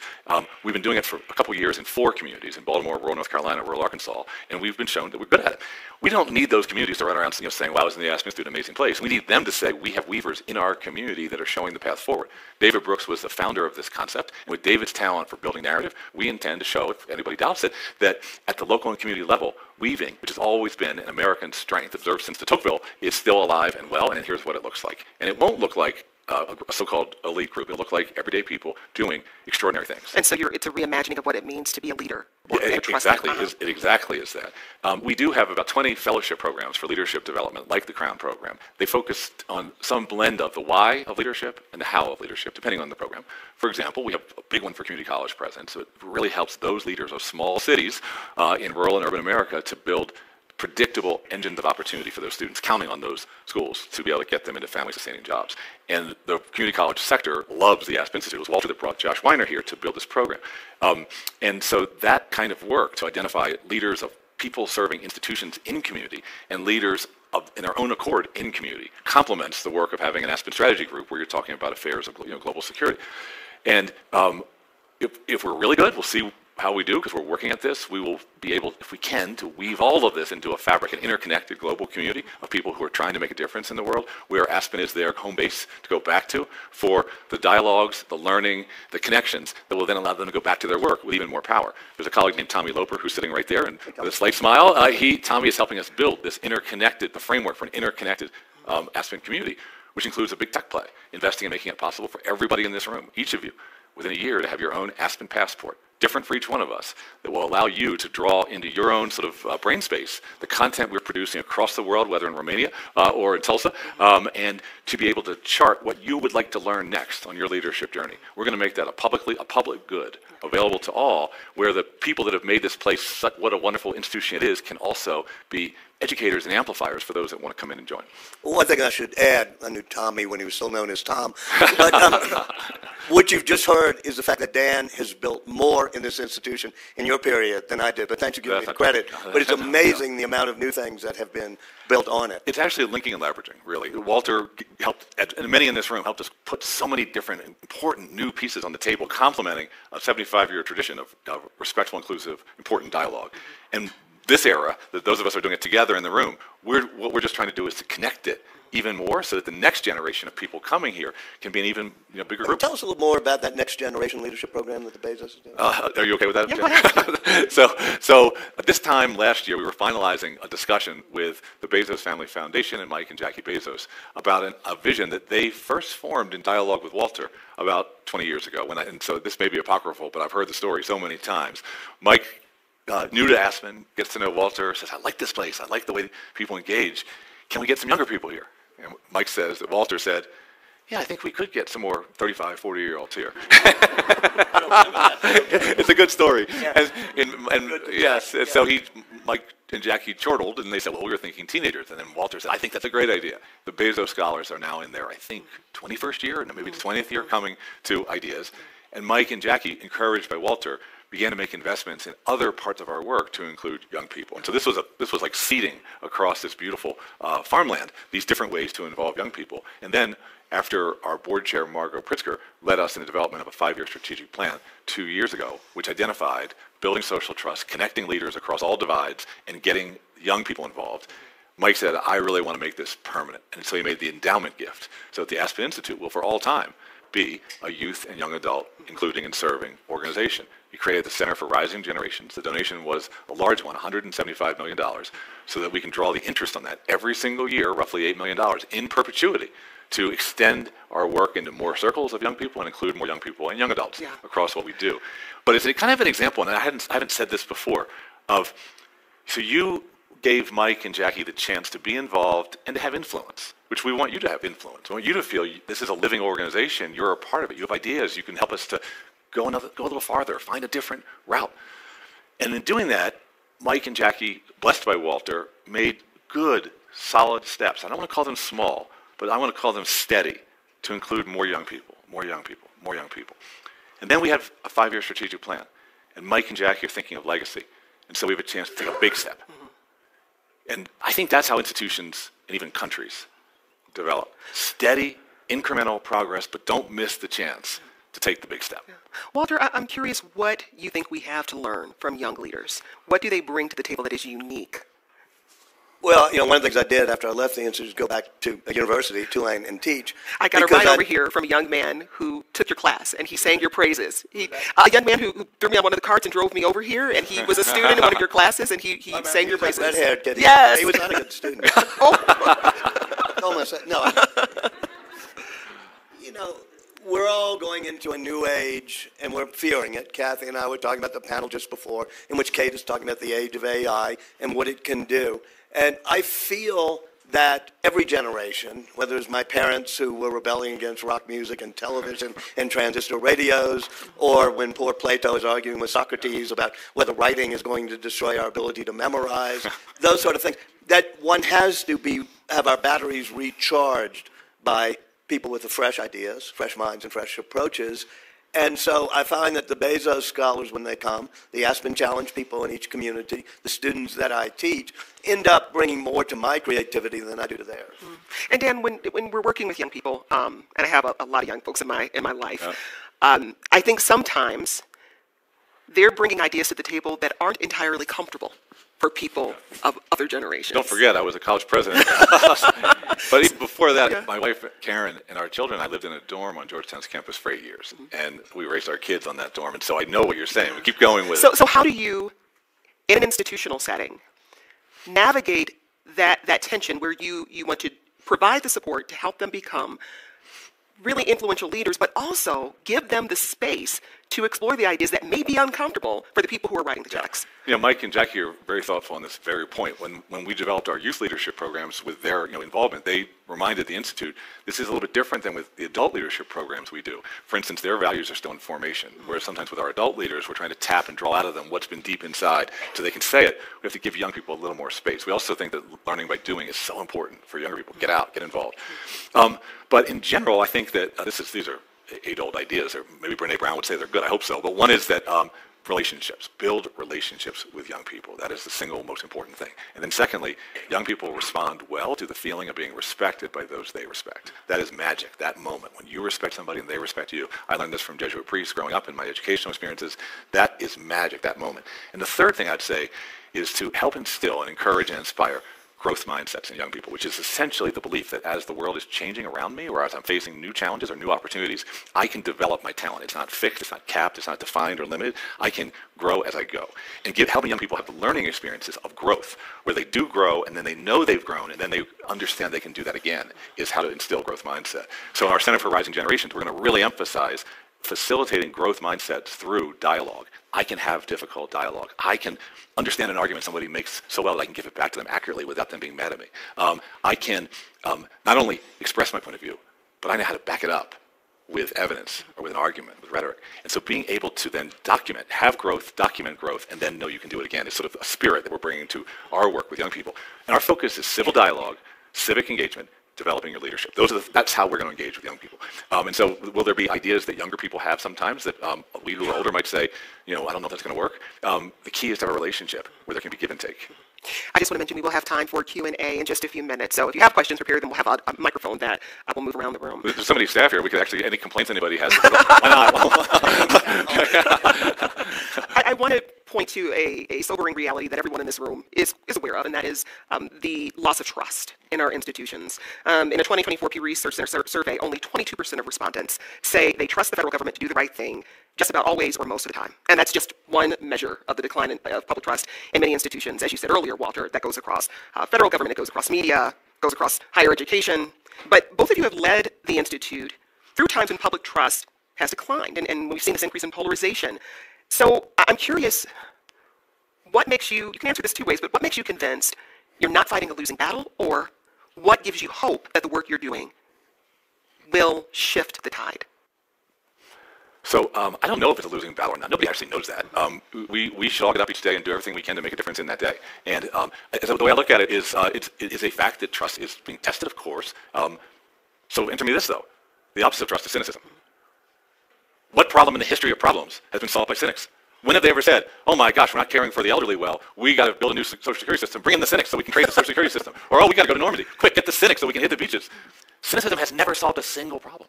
So our job, our opportunity is to be a place where people go because they don't want to surrender to cynicism. And if other people don't come, maybe they'll come later because more people come here. But we have an opportunity each and every day, even acting alone, to be a place that people say, I go there because I can trust that the conversation I'll have will be real, and we'll try to go somewhere with it. So it doesn't bother me that, like there's challenges in the world, it's stormy times, the world's wobbling at the top, whatever metaphor you want to use, we're going to be the place where the center can hold. And if that's a bigger group, great. And if it's a smaller group, then they'll be the people in this room. There tends to be a pendulum in all societies at all times, and especially in American society since, 1776. And I remember writing about Einstein when he was very upset at the rise of McCarthyism, all the stamping down of free speech.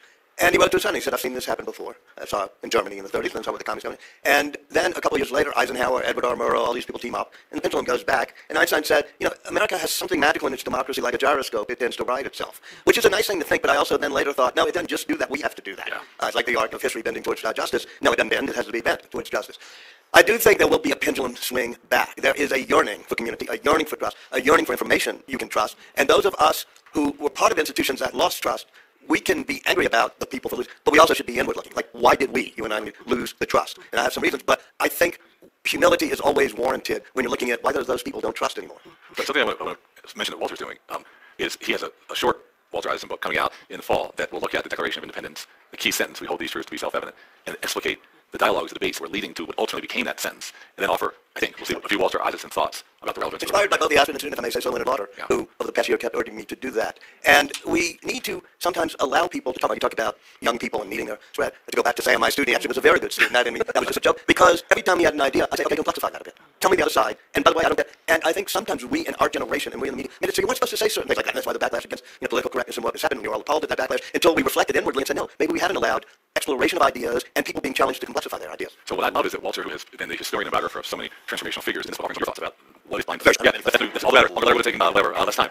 So we have another end of cynicism is to share ideas, to talk to one another, to take the slightest of vulnerability in expressing what it is you want and hope and believe in while being open to people's ideas. And so in that sense, I want to mention your book because it's all of us to share, to speak, to extend ourselves. I think it's an environment right now, and some of it has to do with the media landscape, and not to blame everything media or media altogether, but people, it's easy to find, there are people who are willing to supply simplified, oversimplified explanations. There are people who seek to flatten narratives. There are people who seek to simplify the very complicated history of our country. So how is the Advent Institute in this moment thinking about not just a shared set of values, but a shared set of values that allows for that messy complication that is this country? I think that's one of our major callings, is to provide the forum where people come together to change their ideas, whether they're fully forming and then come out of that having picked up another angle to add to what they have to offer. We were talking earlier today with the professors, Brene Brown and Kate Crenshaw. Kate Crenshaw was fantastic. It was inconclusive. They didn't have an answer to what AI is doing. They fear AI and our reliance on that tool may hollow out human experience and human connection. Professor Brown's point was that vulnerability and connection are critical to the human flourishing, and that AI, with its certitude and its outsourcing of thought, is a danger. Well, let's talk about that. Maybe we agree with that. Maybe there's some great opportunities for the world, too, with this challenging new moment in human history. And so if we can be the place where those ideas are exchanged well, where people have both good arguments and also find interesting common ground, that's a great service to the world. Well, let me turn to questions. If you have a question, raise your hand, and we'll walk the microphone down to you. Let's start down front here. To borrow a formulation from Michael Lewis, I expected to be informed this morning, but I didn't expect to be inspired. This is a treasure that we've lost. Thank you. This thing about values is a common ground for shared values. Just in the last 10 years, 15 years, that you guys have your hands on the levers and dials of this. Have you seen values? Are they something to be curated, like they're absolute? Have you seen them evolve? Is it the undertaking an institute to reflect values, to create them? What do you have to say about that? I think that many values are universal and absolute, but the context is different, and so that makes the kaleidoscope turns anyway. And so how is an enduring value alive or more or less relevant in another context? I think something that is inspiring to me is, so in the Holocaust, there were, of course, extraordinary loss of human life and talent. Some of the people in Auschwitz later wrote about their experience in Auschwitz, and extraordinarily eminent people. Viktor Frankl wrote Man's Search for Meaning. Primo Levi wrote Survival in Auschwitz. Elie Wiesel wrote Night. Jean Amory wrote, I'm blocking the name of it now, but it basically Mind's Limits. They were in Auschwitz at the same time, those four people. And the most evil thing that we could imagine that was done to them, they came out of it, and they went through, each of them, a multi-year journey to make sense of it. Jean Amory's answer was, we were at the mind's limits, there is no purpose to human life, actually, once I've seen what was done here. And but Man's Search for Meaning, Viktor Frankl has the exact opposite point of view. that what cannot be controlled is the attitude you take to the circumstance you're in. So I have a lot of faith from that kind of response to the Holocaust, the Black freedom struggle, other freedom struggles that define our country's time, that enabling and supporting people of goodwill to form their own opinions about the circumstance and providing the setting where those opinions can be shared will create for future generations greater possibilities for wisdom and community, even if people disagree, in fact, because they disagree. So for me, this question of values is, can we make sure that we enable people to feel enough of a sense of belonging here that they can say whatever it is they have to say? And if those writers I just mentioned got the courage to try to speak to the world and to the Jewish community about what they suffered, we can have the courage to build an environment that allows people to speak freely what's on their mind. To add a little bit, though, since we're all both praising ourselves about all the new things we've done, I'd like to go back to the roots of what this institute did, the black and white pictures being on the wall of the lobby there, which is the seminar, the one that Mortimer Adler did, which answers your question about how do we find the very basic values, the ones that are enduring, not the ones that necessarily change every time 140 character limits get lifted. And it starts the executive seminar with Plato and Socrates talking, and it is so timely. If you go back, whether it be to the Republic or to John Stuart Mill and Locke and the others we do, even on things like anonymity, when Plato's talking about putting on the ring of Gyges and you become anonymous. Well, that's what we're experiencing with the internet now. So I think it's useful before we try to create new values is to dig really deep and understand the roots of certain values that have endured across the globe for 2 millennia. Other questions? Right here. I may be the oldest person in this room. I was born in 1940. Okay. I'm here to see what's going to happen from the Aspen Institute. And you know I've been here a long time. I come often. 10, 20 years from now, I will be here to see all the results of these. But I do have grandchildren and 7 great-grandchildren.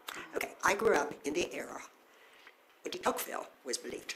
Okay, you both know what de Tocqueville said. When there are more people riding in the wagon, we are a doomed society. Isn't that what he said? A doomed? Well, not doomed. We are on the decline. Excuse me, decline. We are a declining society. Now, I've seen our country change. To me, not for the better, but not the worse, but going in that direction. So how do you address all the work you're doing? That's why I come to learn and to see what the future will be for the United States. And congratulations in what the society does. I'm not sure I'm interpreting your question right, so we can talk afterwards if I don't get it, I don't nail it. Yeah. Oh, I see. Now I understand. Now I understand it. Yeah. So the idea that I want to then lean into is that America is called to active citizenship, and that active engagement in community and the improvement of our society is the American way. It's a way to make sure that the citizens of the future feel an ownership stake in this country and make a better place to sacrifice for. Those values are all across the people that work at the Aspen Institute, the work we do. Exactly that. How can we create more active citizenship, active contribution to our world?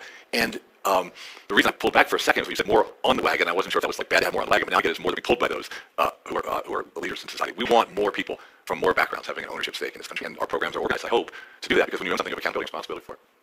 Who's over here in the orange? Hey, Walter. Dan, you sort of touched on this at the end of your comments. I have a 16 and 17-year-old. They get all their information from ChatGPT. So we can debate whether AI is good or bad, but they've already decided. I'm terrified. Especially when workplaces like this, we have all these incredibly smart people sharing their thoughts. How do we ensure that if that's going to become sort of the distribution channel for information and ideas, how do we ensure smart people are connected to that world in some way?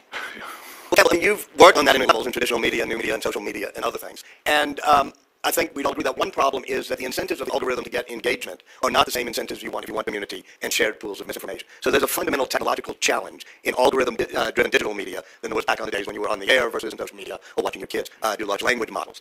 I'm not absolutely sure that you can solve it by ordering the technology companies, the large language model makers, the ChatGPTs, to do things differently. It has to come from a hunger that eventually I think will well up, that we need a common ground of information as opposed to everybody getting some pieces of information uniquely tailored to their biases, which is what an algorithm can do. Vivian Schiller here at the Institute has been working on that hard. I first came here when Shelley Firestone was starting to work on the Media and Society program. So I don't think there's an easy technological or regulatory fix to it.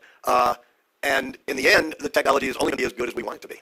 I think we have time for maybe one more question on this side. Right here. Yeah, I'm just, first of all, 75 years running the institution, not only to survive, but life is incredible, and it's still the leadership of this organization. Back to the metaphor that you used in the beef at the bottom of the Hoover Dam, 25 years from now, when the two of you are sitting one seat to the right, and the new leader of Dan's position, what's that for saying about this organization that he didn't build it, but it was his idea? So, this is Rob Koretz, who's the leader of Leadership Council, and is helping us think about this, the direction of the institution in lots of ways. I hope that what they say is that the march of progress, if you will, in the Aspen Institute's development as an organ of civil society is one that has meant that we've always been authentic to our founding values, to the belief that the dialogue across opposite divides can build understanding and promote new possibilities for a better world, and that we have steadily increased the involvement of people of all walks of life in the Institute, that the Institute is a trusted, impartial convener so that ideas emerge out of the most productive dialogue, and that the institutions community, ever larger, I hope. Today we think about 100,000 people that have powerful Aspen experience around the world, so ever larger. If you know people 25 years from now, if you know people, they all say, those people, I trust this community and this place to be one where I can give, I can grow, I can learn, I can connect. And so it's a widening resource available to more, honoring our heritage, and continuing to stand as not change. In the final minute we have here, I would love each of you to think of a question you'd like us to ask ourselves about our involvement in the Aspen Institute or about our involvement in our communities. A question we can leave with that we can ask ourselves and the people in our own communities. Well, both of our shoulders slightly sore from patting ourselves. So I'm going to go to that notion that Benjamin Franklin loved of humility. And we should ask ourselves what we get wrong. If you're asking why did the Institute NPR or whatever get tainted with elitism and there's a backlash against it, we should say, okay, what did we get wrong? What was the consensus we had about trade and globalization of the economy and that technology and behavior? And we got wrong about people being left behind. We in the meritocratic elite had looked down upon them. So even if we celebrate 75 years, I think of our founders after they did the Declaration, after they did the Constitution, they said, you know what, nothing's wrong, let's do a Bill of Rights and some amendments here. So in this day and age when we're all polarized and our hair is on fire, a university, like the university that you ran, I ran, or went to, and we're all upset about what happened to universities, maybe say, what did we do wrong in the past 20 or 30 years? Likewise, I think that's true of the media and of politicians. You know, most people found this place, he said in a statement at the convening that leadership were suffering. So I really like that. Institutions can be suffering. Now, the question at the individual level is, well, to start the day, we try to be an organization that asks that question of our else. Thank you so much. Please welcome to the stage, Ford CEO Jim Farley. Hi everyone, and thank you for welcome back to Aspen. I love this chapter because a lot of ideas flying around it. It seems like a lot of loose here, and that's why I want to take quickly before we'll turn out a discussion. I want to make this to everyone about the economy and how I would define is everything that can be built or moved or fixed. It's a $12 billion economy. The U.S. involves almost $100 million. It's really the backwards society, and it's important, but not everyone knows it until it does work. We should do this kind of work the economy because, like so many Americans, I had a big job, and I swept floors in a push shop. I put myself to grad school at a car restoration job. I still love working on my cars, no matter what my job is. I would say it's kind of who I am, my sins. And when you spot a line truck, or a plumber, on first call, or EMT, raising deficiency, outside the building forward. And these are people in our company too. And yet the essential economy is in the world of hurt, maybe more than what you expect. We're short 600,000 factory jobs workers in the U.S. Almost 500,000 zone workers. 400,000 auto technicians that work in fix the cars and all that. And the white collar productivity in the U.S. is almost 30%. Meanwhile, the productivity in this economy is actually falling. So we have a huge hole. The productivity is getting worse. And we can't ignore it. On a personal level, a cracked bridge or a blown transformer or an understaffed construction site have a huge impact on our daily lives. And with so few people, jobs, it's going to be expensive to fix when it all falls apart. Obviously, AI, battery plants, and they seem really exciting. But you need HVAC installers, you need electricians, you need welders, and in many towns around the country, half new jobs are these essential economy workers. Their labor statistics sees a 60% growth in skilled trades. And productivity in these sectors has been matched our historical levels for the whole economy. Our GDP would be higher, and the worker would be $5,000 more. So about it. Well, I think there's pretty simple things that are hard to do. Modernizing permanent in this country is very, very difficult to permanent, and red tape is absolute bane of this economy. Running our working plumbing. We spend less on vocation learning, we spend less on vocation training in our country than every one of our countries. And we are training from 2050, we're training 1950. Robotics, this is what plumber protein needs to focus on. Just think about how cloud transformed coding. We have the same plan for the essential economy. My dad grew up with Bill, my grandfather was part of the APA. We had the Ford Trade School. These don't exist anymore. This is Ford. And Ford trained all of us, like my grandfather. They don't know anything, but they were skilled. And they had a great future. And with all that AmeriCorps, it would be something for this economy in our country. Force maybe in, we're funding trade scholarships, teaching boot camps. We have financial support for people who want to go to HVAC business for an HVAC professional. We can't solve it themselves. And the idea festival is that. And actually I'm here for a specific person. Talk to the EMT. Talk to the person in the booth. Ask them what it's like, how they're training, what are they going to do, what is it doing? And my only comment really is, we're going to be best thinkers in this area of Detroit this fall, and have guests at the Michigan Central Station, if you haven't heard about research on it, because we really read about this part of the economy. We don't want to someone else or academia. We want to do something else at Ford. My father was NPC at that future in 1918. He was 89 employee at Ford. His parents, he worked born. He rose to the ranks as an hourly worker. He had enough money to barely buy a dealer. And then he became a supply Ford. He worked until he was 5. And his Ford job put my mom to lunch. It really changed their whole life. So we around the room, at some point, almost all of their families came from these kind of jobs. Maybe one of your parents or grandparents, maybe you worked a job like this economy that I did. Then one way to marry. But our whole education system focused on 4-year education. During entry worker, the tech company fell 50% since 2019. Is that really where we want to go? Artificial intelligence is going to replace literally half all white collar workers in the U.S. You know what job is? We put them on the power line, build a factory, laying the water system. Every day we see more and more in the news about people finding their own way in school rates. And here's whole, a third of Americans now graduating trade school, prefer trade school over a traditional 4-year college degree. We all insist that we can do better than we are doing. We need a mindset. One of the is the importance of this essential economy, the importance to our vibrancy and stability as a country. So we'd like to invite Walter up on stage to have a conversation about some of the other things going forward. Thank you. We opened the Ideas Festival this year for Reed Carr and myself having a bit of a disagreement. I came full circle from my original way of thinking of the global economy, and that trade was going to be a boon for everybody and free movement of people. And I came to the conclusion that we had to rebuild manufacturing and the economy, and that even tariffs could be a part of that. How is you getting involved in things like that? I would say similarly, I'm in the business community of free trade, and now I work all over the world and for multiple companies, and I see so many countries with their full scale of the economy and focus on global manufacturing. Japan, Germany, and China, and they created all these jobs. So the argument is that we don't want to be a manufacturing company. It's a country with 28% of the economy. We'd rather do services and software. Tell me about that argument.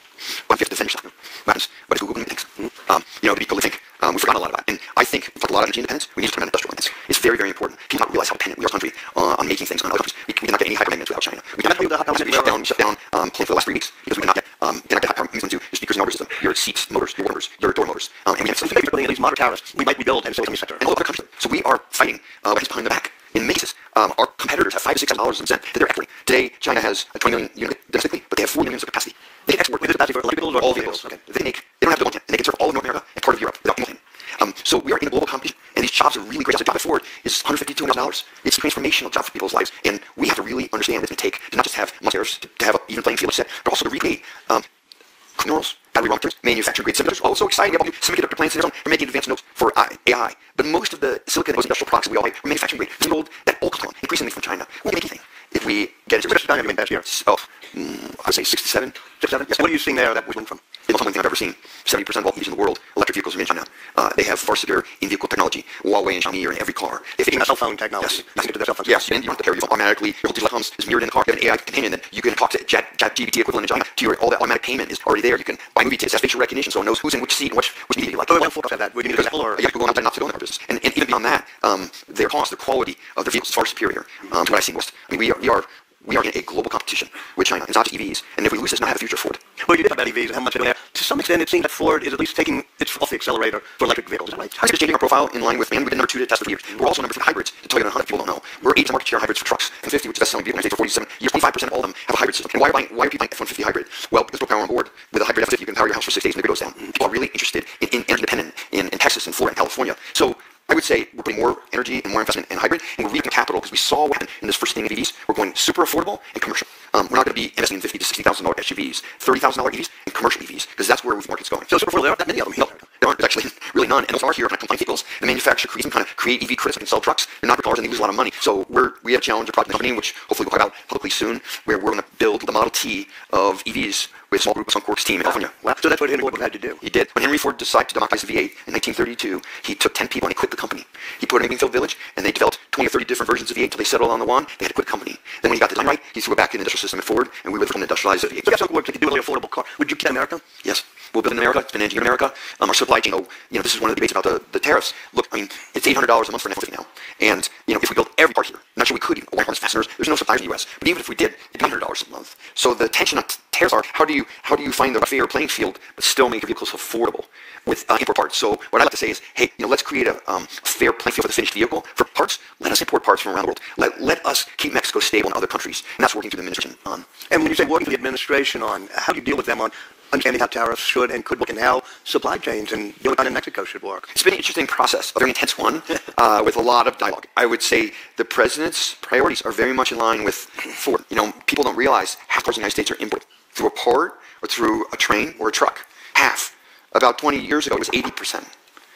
And Ford makes 85% of all our vehicles in the U.S. The biggest importer in the U.S. is our domestic competitor. When they went bankrupt, they fired more than 20,000 people in the U.S. We hired 15,000 since 2007. Now we have most UAW workers. So yes, we are an outsized company. And Wall Street criticized us for building so much in the U.S. They said, you make more money, you make $1 billion more if you build more plants in Mexico. But we didn't really think that was the right thing for our country. And now we're in a better position than the others because we don't import, and we're also the number 1 exporter. And you think you can compete on the affordability field against BYD in China? The key is innovation. To your point, we did our homework on BYD. They're the global leader in EV volume, and we found a lot of opportunities. Let's say it like that. I'll give you one example. American electric vehicles do not use LP batteries. They're 30% cheaper. They can cycle twice. You can charge them twice as long in many cycles without deteriorating. But they are less energy dense. But there's almost no fire risk. They're real. And China bet on LFP. The West bet on these lithium batteries. And they have fire risk and they're very expensive. But they are more energy dense. So one of the things we bet on is to move to LFP for this affordable vehicle. But the IP is in China.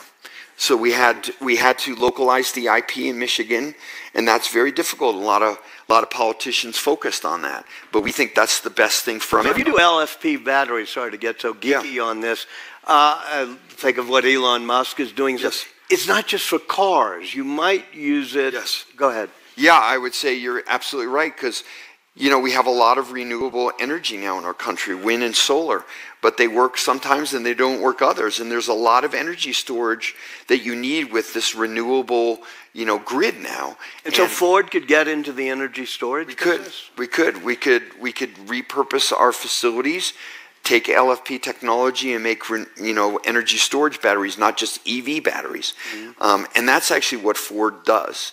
In COVID, we were one of the largest PPE producers. No one asked the engineers at Ford to do that. We just started making it. Within a week, we started making ventilators In World War II, look what we did for our country. This is what we do at Ford because Wasn't they can't. That great Henry Ford line when he talked about, giving the raise to the workers, and he said, Yes. they said that would be bad for the company. He said, no, these are our customers too. That's right. He was the first one to pay everyone $5 a day, and it completely changed the immigration of our country. Detroit's a city it is now because of that $5 wage. And it transformed people's lives like Henry Ford, my grandfather. But he said, to your point, he said, I'm doing it because I want my factory worker to buy my cars. If they make enough money, they'll buy my own product. It's a self-fulfilling prophecy in a way. Yeah, I'm going to pay twice what someone else makes, but I want to have the best people, and I want them to be able to afford a house, a car. That's not a reality for. During the union negotiation, I did a lot of gemba, just going to our plants and listening. And the older workers who'd been at the company said, none of the young people want to work here, Jim. You pay $17 an hour. And they are so stressed. They got to work at Amazon for 8 hours. Then they come over to Ford for work for 7 hours. And then they sleep for 3 or 4 hours. And then they go back and they're barely getting by. So we took every temporary worker and made them full-time.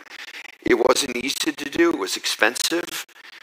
But I think that's the kind of changes we need to make in our country. And it's not easy because there's a lot of pressure from the financial community. But talk about that, because one of the things that's happened in the past 20 to 30 years has been that the definition of the economy is to get more wealth and growth. And it's you get the financial community, Wall Street, the funds, all pushing you just for that. Does Ford have a higher mission than just creating profits, and what will those be?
Absolutely.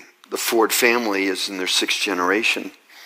They don't toot their own horn, but, you know, Ford would not be Ford without the Ford family. You know, in 2007, when our 2 competitors went bankrupt, we didn't. The employees said over and over again, I'm not going to let the Ford family down. Mm-hmm. I'll come in. And how values impact our well-being. And researchers who study it say, I'm going to oversimplify this so we can get to questions, but that we all roughly have about a dozen core values inside all of us. And they separate them into intrinsic values and extrinsic values. Intrinsic values are things like wanting to be a good neighbor, wanting to be pro-social, good to the environment, grow spiritually, grow as a person. Extrinsic values are things like wanting the brand name college, wanting the big job, wanting the big house, the status markers. And values operate like a zero-sum game. So the more time and energy you spend pursuing extrinsic values, the less room you have in your life for pursuing the intrinsic ones. And here's why this matters. Because extrinsic values have been linked with negative mental health and substance abuse disorder, whereas intrinsic values are linked with the well-being we want for ourselves and for our kids. And it's not that people in high-achieving communities don't have good values. It's that our extrinsic values are constantly being activated, and our intrinsic ones are not. And so one of the things that I've really just zeroed in on in my own house and in my own life is to purposely focus on the intrinsic values, because we need them. We need to be focused, and for our kids as well, to be talking about values as often as we talk about other risk behaviors, how long you're on your phone, how you spend your money, what, you know, drugs, alcohol, all of these things are risk factors, so are values. All right. Well, can I just add one thing? Sure. Your schedule and your budget are the statement of your values. Yep. So you can say all you want, just like I was saying the right things to Claire, but what had I done over the years? Like that's what made it clear to her that I was kind of excited if she went to a really cool school that I could brag to you all about. Q&A, let's start here. Thank you. I have a comment for Kelly and a question for Jenny. Thank you so much about this making thing. During COVID, I almost had a nervous breakdown. I made 9 needlepoint pillows for the first time in my life. It got me through. Some I gave away, some I kept. Yeah. But I didn't realize, and that's great to know. Jenny, I'm a little confused because mattering seems to be of 2 things, in relationships with others and achievements, work, etc. Is there a way to quantify, like, is it 50%, 50%? I have a new family that I'm sort of adopted, and at the end of every conversation, the mother and I say, I love you. And that is so important. It's more important than anything I've achieved. Is there a 50-50, or how did you break it? So mattering is feeling valued and adding value. And feeling valued, and this is the research of Isaac Prolotensky. He's created something called the mattering wheel, which visually, I just think it's very satisfying if you Google it up on your phone. And if you think of mattering like a wheel, with mattering in the middle, it's mattering to family, to friends, to self, to colleagues, to society, and adding value to the self, to the friends, to the... Exactly, you're adding value and you're feeling valued, so it's really equal. And there are, in the new book I talk about, I have a whole chapter on mattering too much, which sounds counterintuitive, but there are certain people in our world, caretakers, doctors, first responders, there are people there who just matter too much right now. And that's not true mattering. True mattering is a balance between feeling valued and being relied on to add value. When we are overstretched, that's not true mattering. Over here.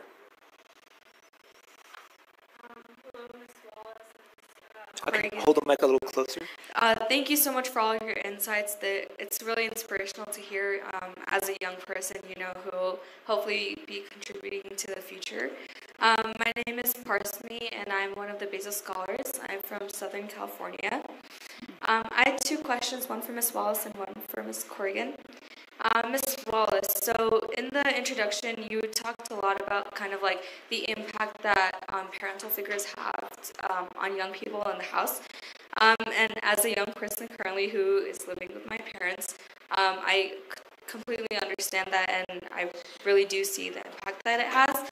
So I was kind of wondering, because in terms of the parents, or just any adult figures in a youth's life, some of the solutions can be what a youth, or like what a young person contributes back at home once the parents do come home from work, but majority of the impact still comes from what the adults experience outside of the house. So I was just wondering, like, what is something that could be done to change the structure or cultures in the workforces? Because that's something that's currently out of our hands as young people. But once we are in those positions and those places in the future, hopefully we will be stopping those cycles for future generations. Yes. But currently, what do the current adults and leaders in the workforce do about it, and what can we do to help with that process? Great question. So resilience rests on good relationships. This is decades worth of resilience research. So the number one intervention for any child in distress is to make sure the primary caregiver in that child's life, that they are resilient, that their support system and mental health is intact. And the way we do that, you know, we're told as caregivers to put our oxygen mask on first, but really what we need is someone in our life who is close enough to us, who can see when we are struggling, and who will reach over and put that mask on for us. So what I would say is, and this is research out of the Mayo Clinic, and it's since been replicated, that what adults need are just 1 hour a week of time with people at work or outside of work where they can open up, where they could be vulnerable, where they could feel supported, and be in those reciprocal relationships, because that is what bolsters us. That's not an opinion, that's fact. That's decades worth of resilience research. And they have found it only takes 1 hour a week of deliberate, intentional time with someone we trust and that we can open up to. So what I would say at work is to prioritize relationships. Thank you so much. And if at the end, if it's possible, I have a copy of your book with me, so it would be I'd incredible love if I could get a it. signature from you. And it's Go, in the bookstore if anybody wants Kelly. And Ms. Corrigan. So I was just wondering, so you talked a lot about what meaning making is and how we can be more intentional about it. But to take it back to like my peers and my friends at school, what would opportunities for meaning making for young people look like more specifically? Like things we can practice right now, or things we can look forward to do right now that can set us up for the future with more clear intention, like you said, being conscious and noticing what it is that we are doing and how that will impact us. I mean, we could probably brainstorm together like a list of 25 things that you could do on any given day. There's Ivy and Susan, who wrote Your Brain on Art, talk about small C creativity, which is like setting a table with intention. And what Claire used to say when she would do these talks with me is that intention changes a chore into a creative act. So even she would always say plating dino nuggets. She babysat straight through college. Talk about mattering. I mean, she felt like this mom loved her so much and needed her so much. But anyway, she would talk about like taking care of these kids. And once she had read Your Brain on Art, she took these sort of small C creative acts different. They felt different to her. Like making her bed felt different to her. Doing her hair felt different to her. Like she colors her own hair and cuts it, and you know it's a wild situation up there. But she's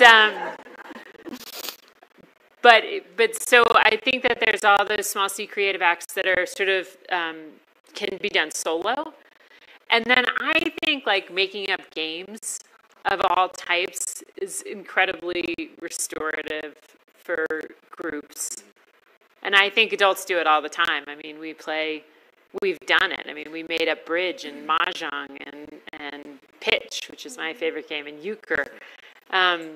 So I think that there's ways that it can be done that are no cost, no special equipment, just sort of a mindset, like being amused, a little bit amused with life and what the options are. Great. We have a question there in the back.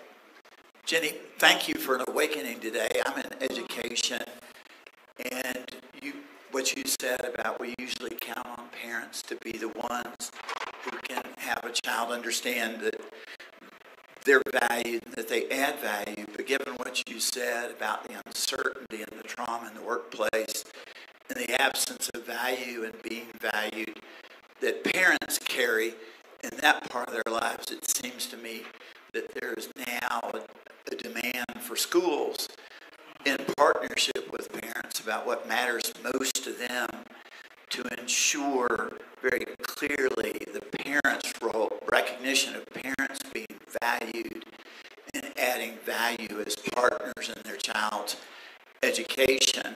And I'd really be anxious to hear your thoughts.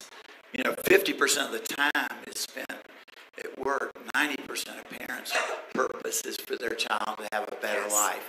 How do we create that space for value and added value for parents? I love this question. So I was asked this so often that I actually founded a nonprofit called the Mattering Movement, which has free resources for educators. Because what I believe schools can be, just like workplaces outside of school, are countercultural spaces. Spaces where an ecosystem where everyone can feel like they matter. Teachers are also first responders to kids' struggles, and they are really being asked to do things that we've never asked educators to deal with. So being intentional at the school, giving just the language, it just starts by educating people about what mattering looks like. What is it? What is this construct? What is this language? Give the language to kids, give the language to parents, give the language to teachers and educators, and then show in small ways, what does it mean to be significant? Oprah credits her success to her fourth grade teacher, Mrs. Duncan, who was the first person who made her feel like she mattered, and who also gave her a critical job in the classroom. I think it was watering the plants.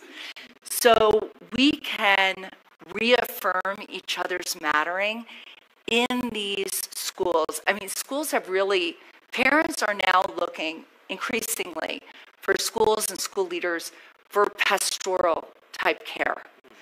And so I think we can give it through education, through just teaching the language, and then being intentional about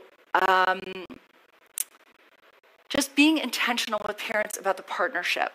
That has really, so often, teachers and parents feel pitted against each other. And when you look at the data, the students who seem to be struggling the most in the classrooms are students, this is according to Sonia Luther's research, students who felt an acrimonious relationship between their parents and their teachers. It was like being pitted between divorced parents in an ugly divorce. So when parents understand that teachers are these critical sources of mattering for our kids, and how teachers maybe can look at the parents of these young people and understanding the extreme pressures that parents today are raising their kids in, I think it's education and it's fostering empathy between parents and teachers is how we come together again.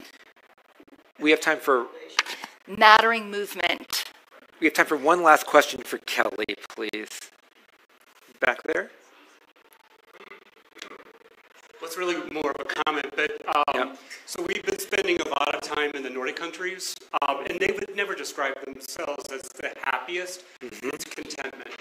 But one of the things that we learned was that in Finland they have this national policy that every child should have a pastime or a hobby.